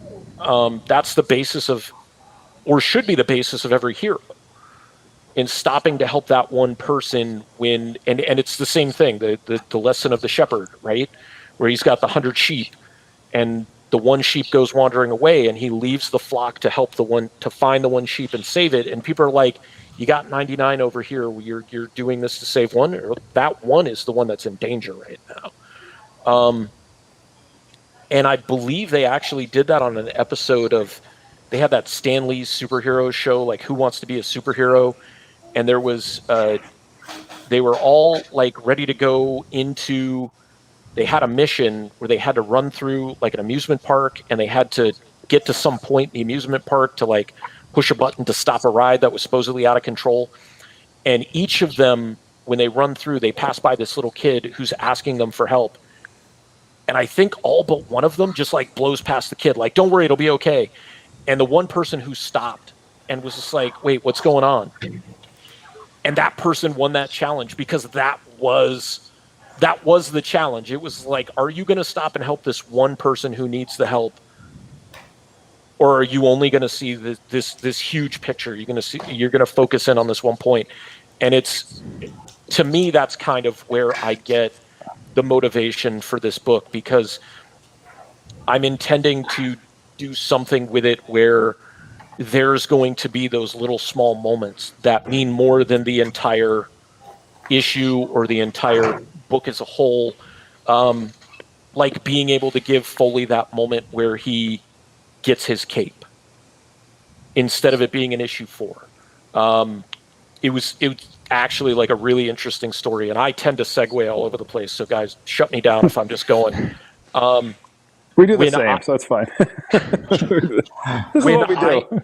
Let's just buy this and then find out what happens next. Yeah. Well, it's life imitating art, but then it's art imitating life imitating art. I decided to draw the page where Foley gets his cape. And so Agnew, like, they finish their training session, they call all the dogs up into the little command center area, and they're like, so you guys have been training and we think you're ready. And Agnew goes and pulls out the cape, the little purple cape. And you see it's like 3 or 4 panels of like Agnew showing him the cape and unfurling it and then draping it around his shoulders and tying it in and putting the safety pin in place, and seeing Foley's emotions going from like, this is my cape. And then there's the pullback where you see Foley wearing the cape with a big cheesy smile on his face, because he had the best smile in the world. Like in real life, like his smile was so great. And all the other dogs are sitting behind him, and they're all so proud that he has this moment. And my sister, her mother-in-law, actually made her wedding dress and made princess dresses for her granddaughter and stuff. And I asked my sister, do you think Marilyn would be willing to make these costumes for the dogs? And she was just like, I think so. And a couple of days later, I get an email from Marilyn, and she's like, send me the designs and tell me what kind of fabric you want. So I went on Etsy and I bought the fabric and had it shipped to her. And when that package showed up, they always get excited when there's a box, but Foley knew there was something really special about that package. And I like open it up and I like read the little card that she included, and I unfold it, the tissue paper, and I like take it out and I present it to him. And I swear it went exactly like the comic book, but with me in place of Agnew. And I show him the cape, and he's like, his attention is focused on it. And I like undrape it so it's full, and then drape it around. And he does the little thing where he like sits up a little bit straighter and he puffs out his chest and he puts his head up and like let me tie the cape onto him. And so like, I wish I had that on video, but at the same time, I'm really glad that I don't, because it's just mine. I can tell people about it, but that moment is 100% mine. Like nobody else is ever going to see what that was. And it kind of speaks to the end where he had lost like probably half his body weight. He might have been 11 pounds. The last day we had the vet come here so he could be in home, so Grayson could be here, so my mom could be present, so my sister could be here.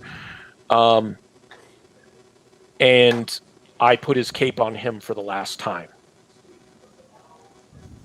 And I'm probably going to, I'm already starting to tear up a little bit, because the intention was, when I knew this was going to happen, I wanted him to go in his sleep and I wanted him to go here. I was just like, I don't care what it costs. Like, I will pay for the vet to come here, but he's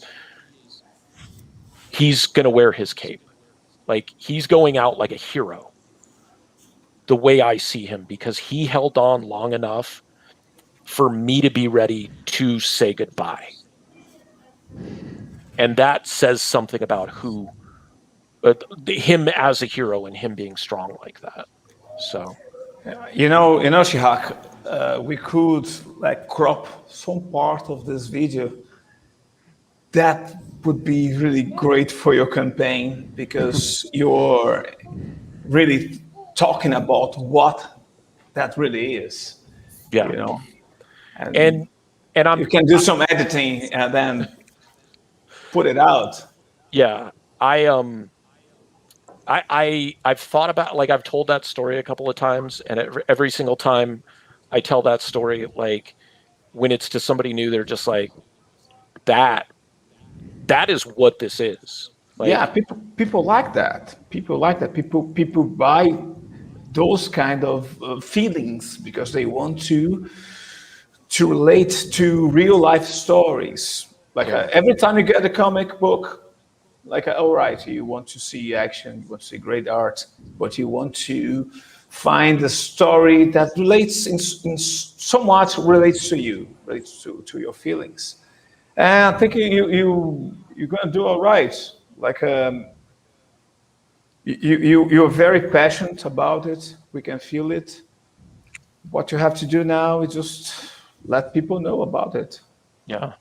And that's gonna, I think that's a good point. Like, part of me doesn't want to monetize the nostalgia, or I don't want,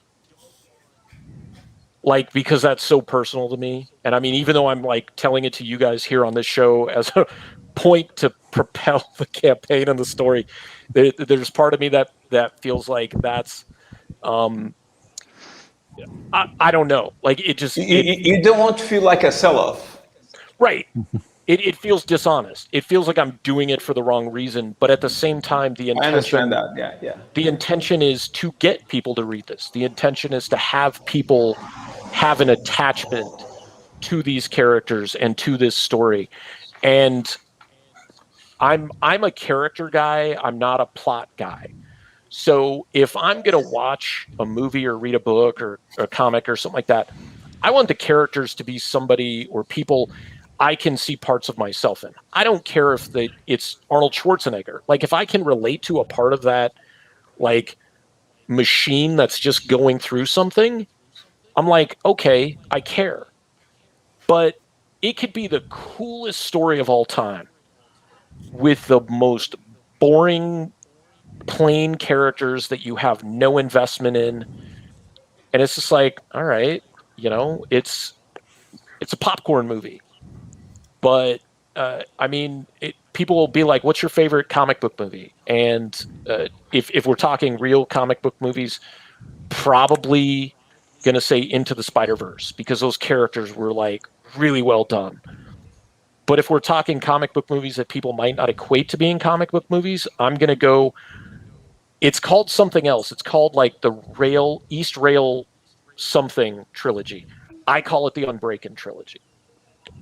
That's a good question. Those characters resonate so much with me. Actually, I would like to ask everyone here. It started with John Durgan. Durgan? No, you got it right the first time. You're good. Durgan. What's your favorite movie, hero movie of all time? But don't answer that. I'm gonna run to the kitchen and grab a soda really quick. I'll be All right right, back. get it. Man, this kid's a machine. Yeah, he goes to bed with me. Doesn't matter what time I'm going to bed. He's going to whenever I am. Yeah. Yeah, he's back. That was quick. Takes me like 40 seconds to get my shot. It's Tucson. It's one-story house. So yeah, that was quick. Yeah. I start with John. John, what's your favorite superhero movie of all time?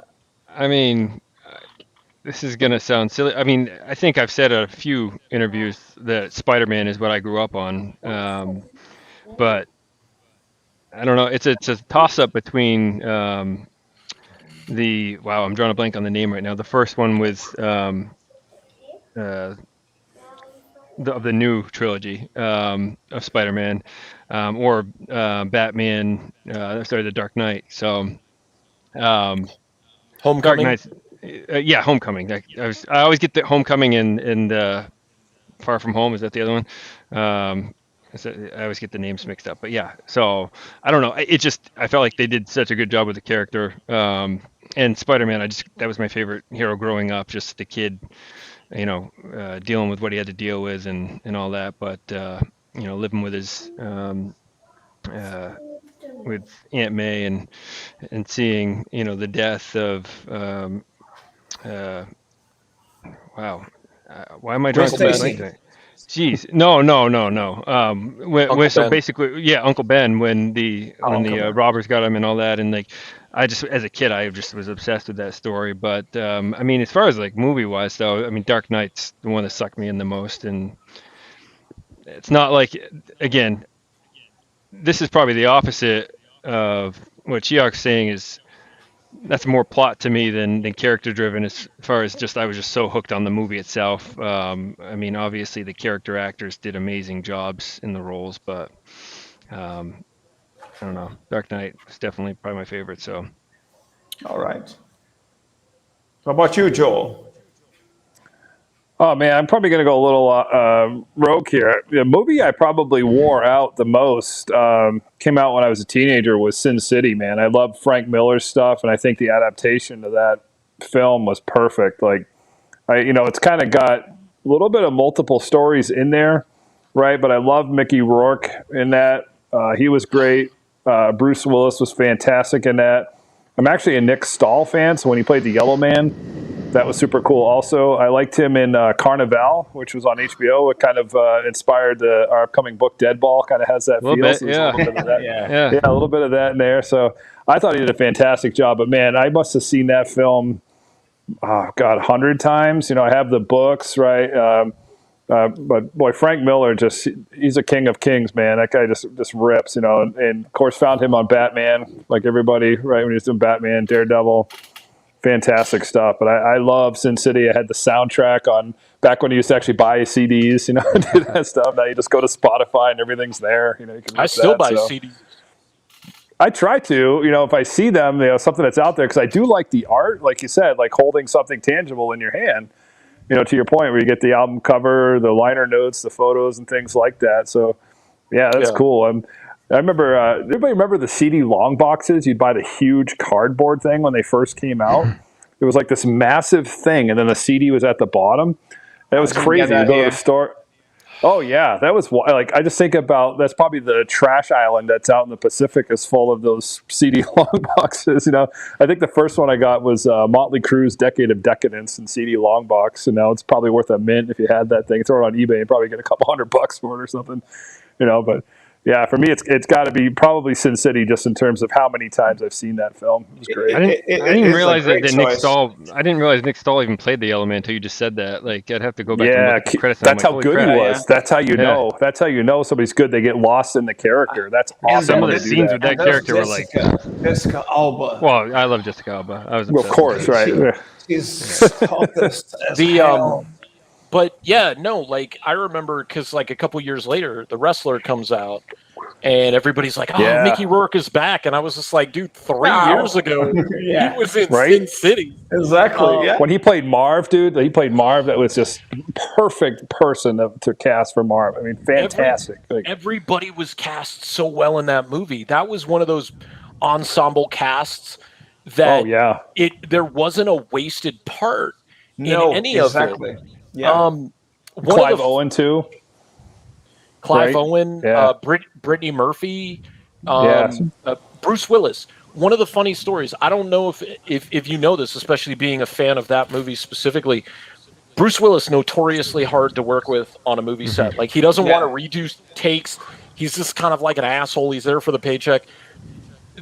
There was a scene, and so Miller, like Rodriguez, got ready to throw away his Directors Guild card because he was just like, I want Miller to have credit on this, and they were like, no, we don't want him to. And anyways, so they're filming a scene with Hardigan, and in the middle of the scene, like, Willis is reading a line, and then he's like, wait, cut, and Rodriguez is like, what the fuck are you doing? I'm the director. I say cut. He goes, and he walks over and he goes, do you really want me to say this? And I'm probably paraphrasing, and he's like, yeah, I want you to say this. And he's like, this isn't what he says in the comic book. Like, this is what he says in the comic book, and he recites the line, and Miller's there, and Miller's like, it's fine, like, just do it that way. And he goes, no. This is what he reads this is what he says in the comic book. I want to say that. And Miller's like, it's really okay. Like, like whatever. And Rodriguez is like, no, let's redo the scene. Like, action, read it that way. And I'm like, for once, Bruce Willis used his weird powers for good, Yeah. I didn't know that story. That's cool.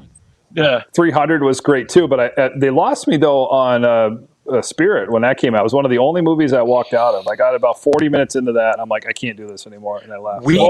Boring as fuck. Yeah. It had such high hopes, man. Yeah. Such high hopes. That came out. So did I. Single greatest. And I like year Will Eisner. I'm a Will Eisner fan forever. Yeah. Greatest year for comic books was 2008 for movies, right? And it ends with The Spirit on Christmas Day. and me and my roommate and his kid went to go see that. Like, we went to my mom's house for Christmas, and his kid, I don't remember how old he was. I think he was like 11. And he was complaining the whole time because he was just like, I want to go see the movie. Let's just go see the movie. And his dad's like, dude, we're here. We're going to have dinner, and then we'll go see the movie. Like, calm down. And then we went and saw the movie, and it was just like, this was like, why did he try to make it look like, Sin City? Because that's not Will Eisner's money grab, man. Like, that's all it was. Yeah. That film was so hot that they tried to follow it up, and it failed. Yeah. Chihak, what would be your take? Your pick? My pick for my favorite comic book movie. Well,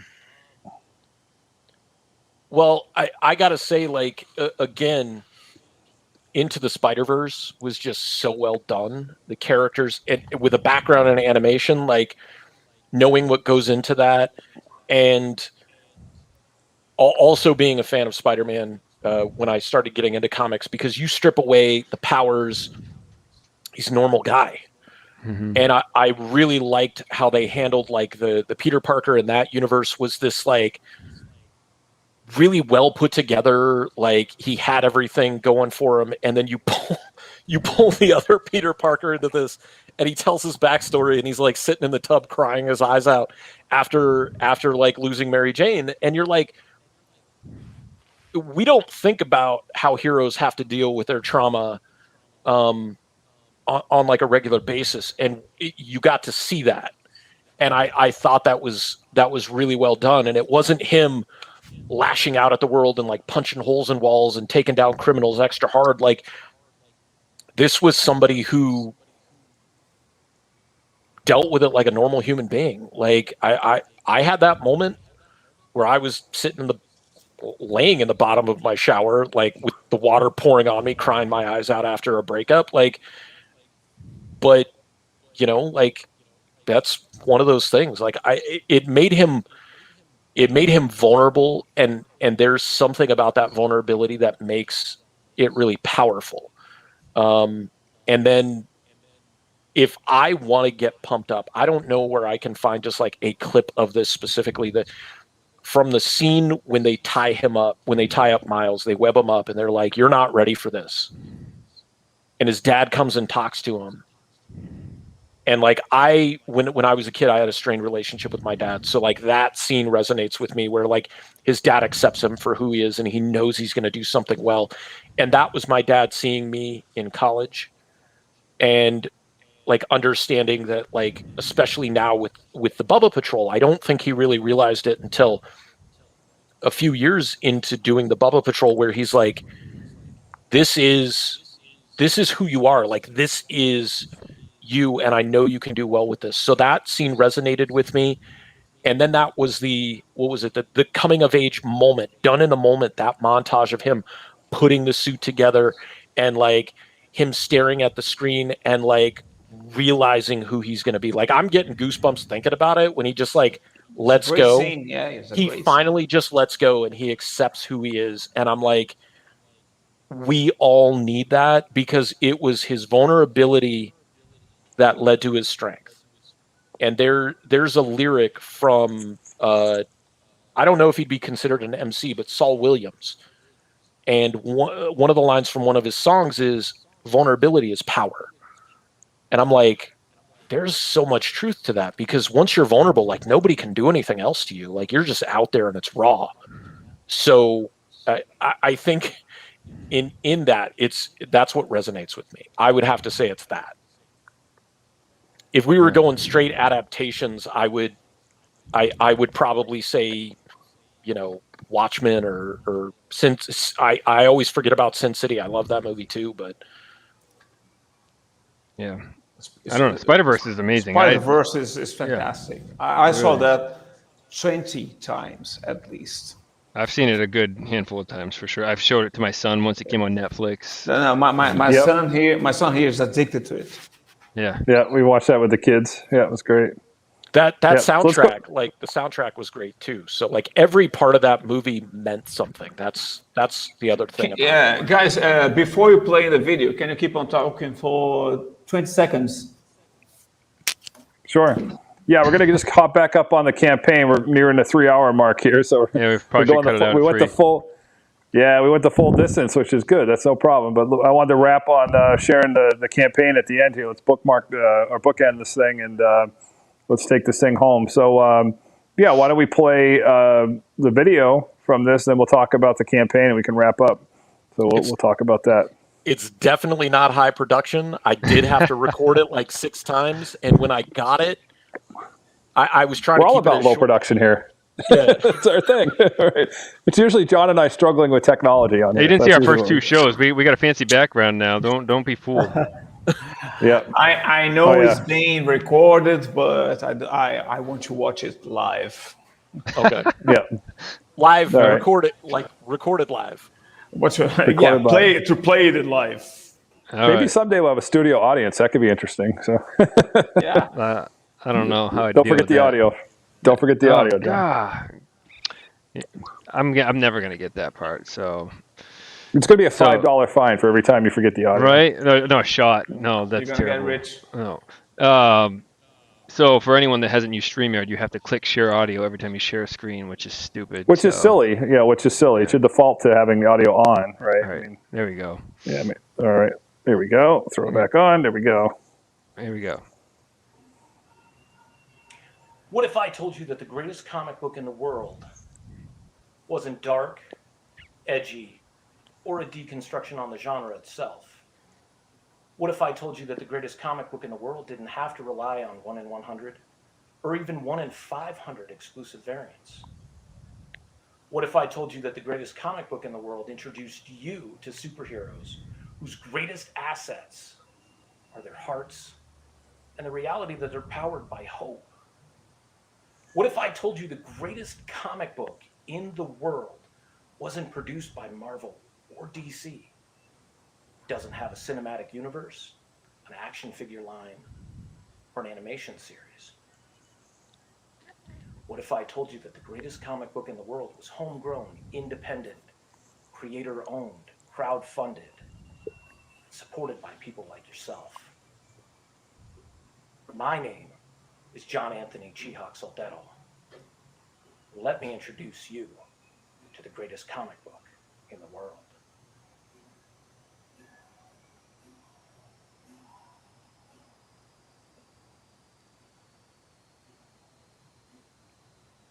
And then the image just holds for like 10 seconds. So.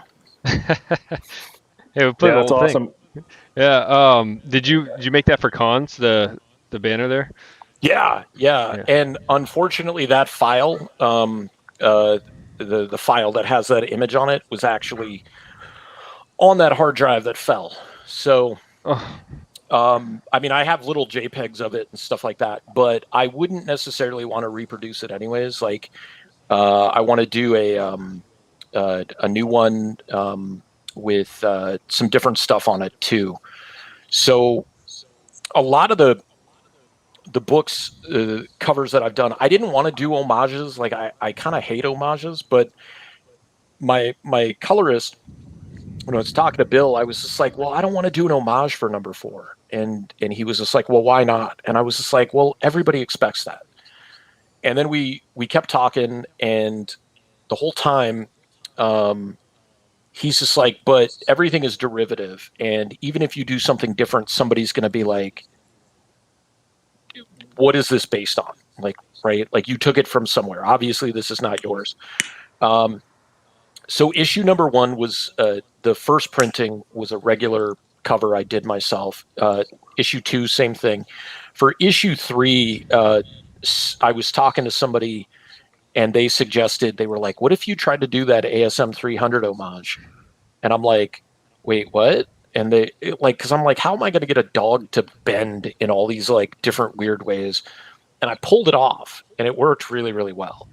So I did that, and then for the reprint, the special edition of 1 and 2 is an Uncanny 133 homage, where Wolverine is like making his way through the Hellfire Club, but it's a cut scene that you never actually see in issue 1, where they're referring, like, it goes from one page to another, and basically that image is referring to what was deliberately left out of the visuals, because like that's how I wrote the script, because I just thought it'd be funnier and I didn't want to draw it anyways. And so like you get this one static image that was originally a poster, and then it became the cover for that. And then with issue 4, I'm literally talking to Bill, and I had another homage in mind, and I was like talking to him, and I was like, but I don't know if I want to give that reveal on this cover. And then I thought to myself, while we were actually like talking on the phone, I was like, wait a minute. And I type up Avengers 4. And I'm looking at it, and I'm like, I count all the characters, and I was like, I can fit all the characters in here. It'll be perfect. And I know where to place each one of them. And I did the corner box and everything. And one of the really fun things, if it, I don't know if you can scroll all the way back up and reset the video. I don't mean like replay it or anything. Yeah. Can you reset the page and see if it? All right, let me refresh here. Yeah. Okay. So with the little corner box, and then you go over to the comic book. I mean, you can't zoom in on it, but the comics code approval. Yep. So it's got the paw print on it, and it says approved by the Bubba Oath Authority, because I actually have an oath, like a Bubba Patrol oath that they recite. So it's like their Green Lantern oath. And then it's issue number 4, right? So right underneath the 4, it says Foley. So this, not only is it issue 4, but this book is for Foley. Like it's in his memory. So this is one of those things that just like it's so organic, and it makes a lot of sense. And then I don't know, like that's just like it popped into my head while I was having a conversation about not wanting to do an homage. And then I thought about it, and I was like, you know, if I'm going to swipe something, I might as well steal from, you know, Jack Kirby, because, you know, if you're going to steal from somebody, you might as well steal from the best, right? Right. That's it. Yeah, let's go through the campaign real quick. We'll look at some of the rewards here. Talk us through that a little bit here. So the Vic Hollins cover is limited to 30, and that's not just 30 spots. That is 30 total books that I'm going to print. And there's actually, I designed a certificate of authenticity for that book. So you're going to have a number on the back of the book that's going to match the certificate. So you will have that in hand, so you know that that's, there's another thing that's going to go with it as well. I made a stamp for my certificates of authenticity, so that I'll be stamping on there. So like if you have that without the stamp, it's not authentic. Yeah. Each tier, one of the things that I tried to do with each tier, that $25 on that Vic Hollins cover, that's what you pay. You're not going to get shipping on top of that. Like that has shipping built into it. Each cover or each tier that doesn't feature the main A cover also comes with the A cover. So you're going to get, you know, reading copy, a collecting copy, things like that. That's cool. So you've got like your bare bones, just the Bubba's tier, which is just a copy of the book. Of course, I don't have any issue number 4s yet in hand. But I love seeing remarks on books, so I do my own, and I call them rebarks. And I've been getting to the point where I can do them pretty fast, and so basically it's like if you want to upgrade to a rebark, it's like $5. But this way you get a rebarked edition. You can keep that, framed in sealed in your bag, and you're also going to get a regular copy of it too, so you don't have to like try to read the one that's rebarked. There's lots of different things. It's like I did the retailer packs, and I actually had to shut one of them off and then restart it because it had been claimed and I couldn't edit it, but it didn't get claimed. It was where the person tried to back it and it rejected their payment. So each of the retailer packs you're getting, it was a 5-pack, but it's now a 7-pack. And you're also going to get back issues included in that.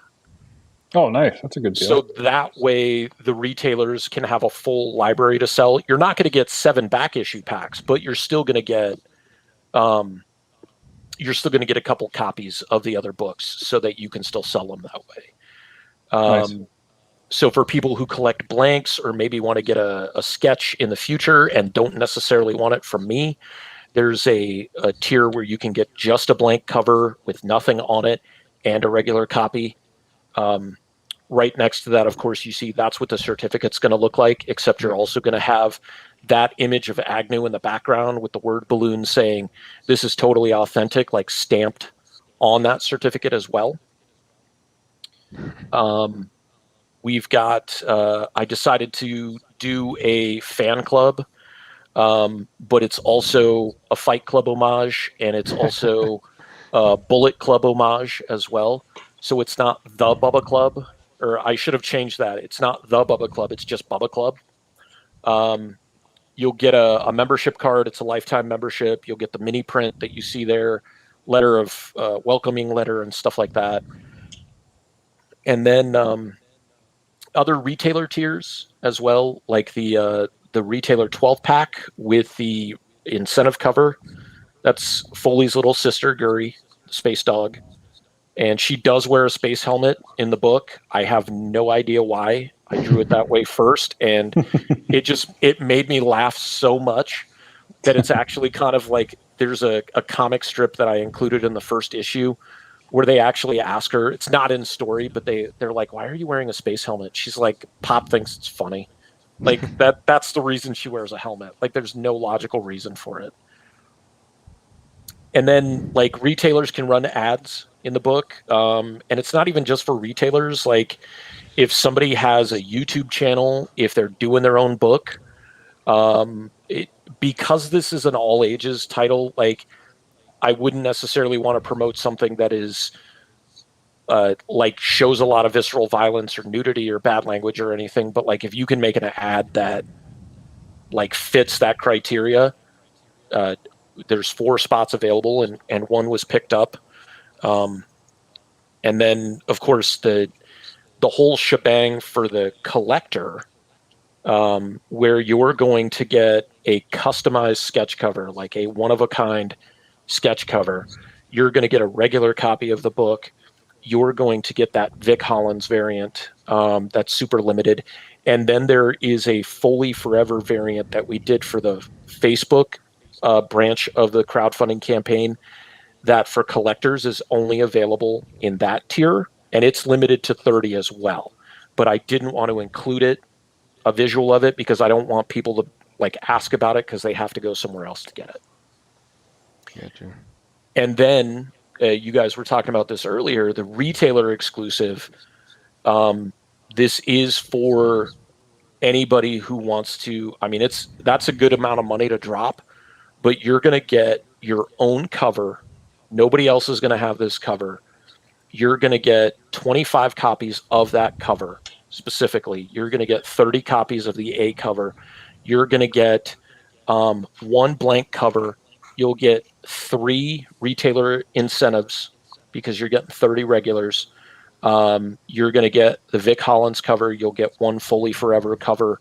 And I will ship you the 11 by 17 line art that you'll get. And I only have 3 spots for that because it's a lot of work creating a cover. You guys know that. So like, if 3 people claim it or 3 shops claim it, that's $1,500 for me, but that's three covers I've got to come up with.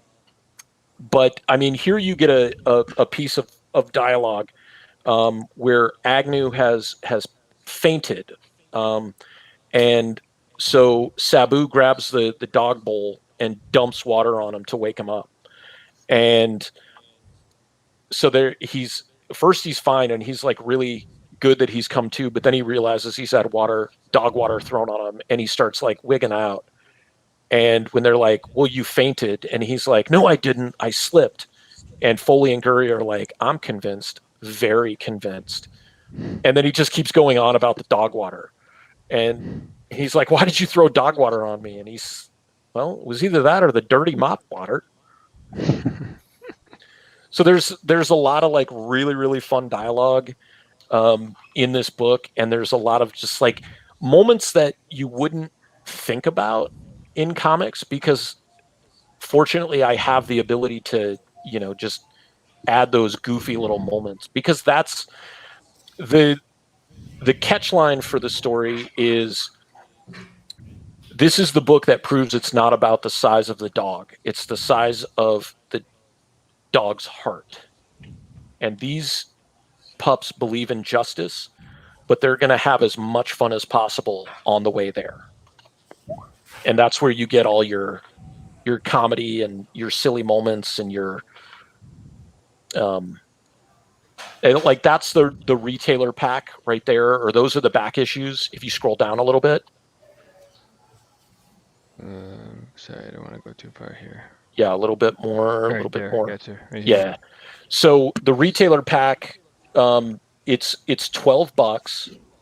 That's what it retails for, but retailers can get it for $5. So that they make money off of it.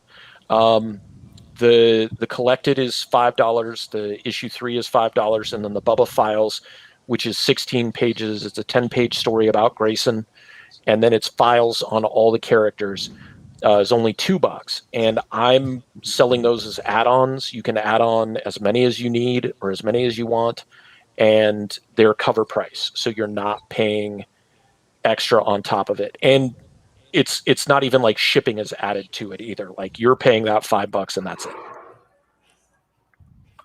And it's all on newsprint as well. So that's the other thing. All the back issues are on newsprint.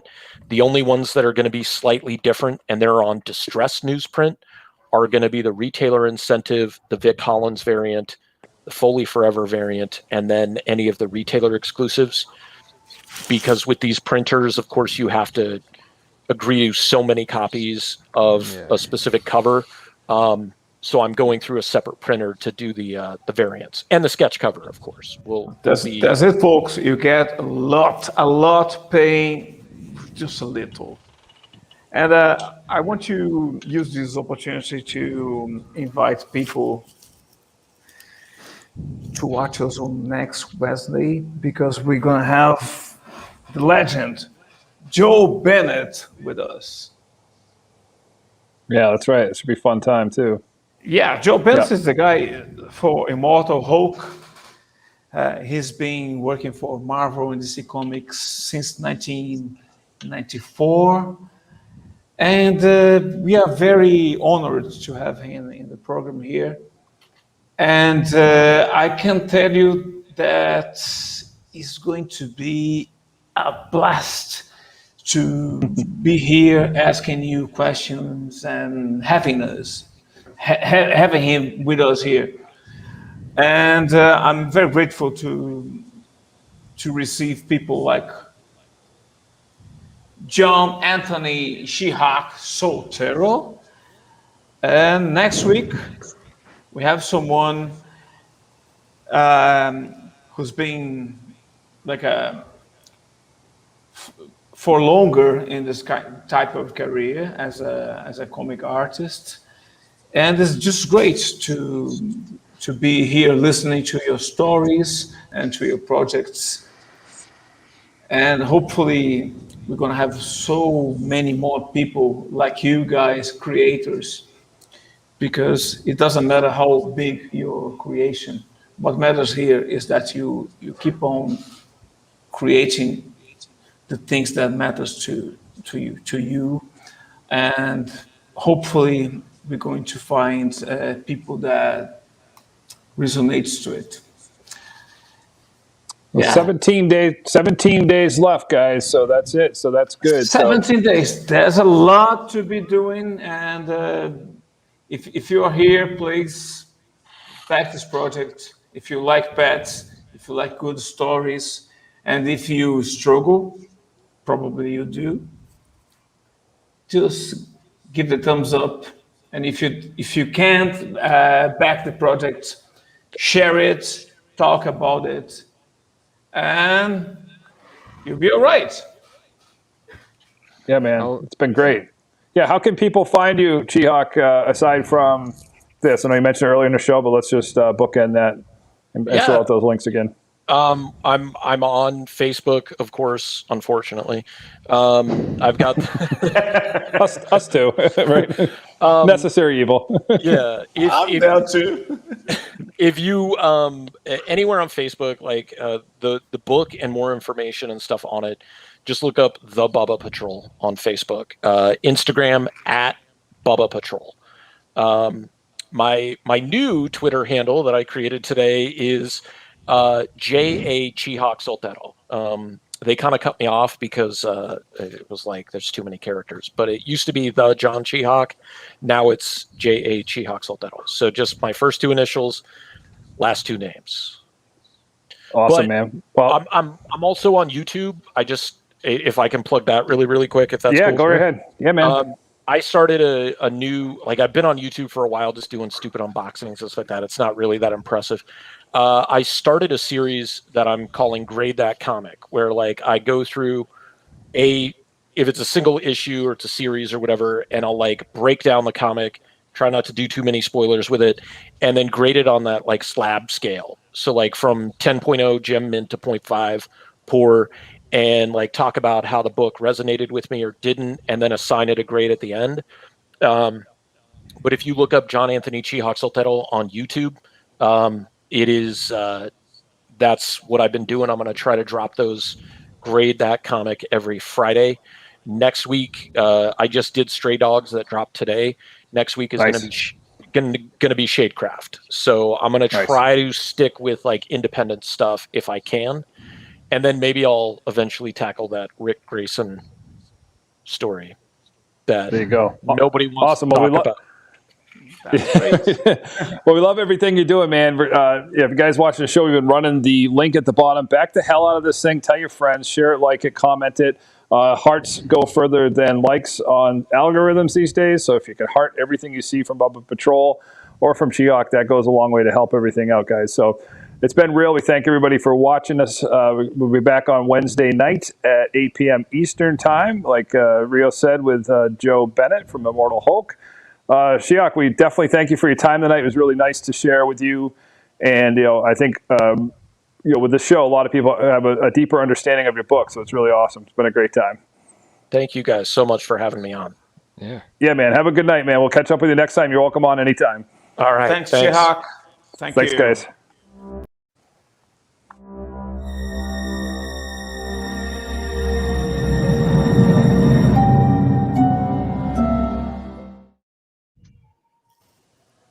Yeah, we're all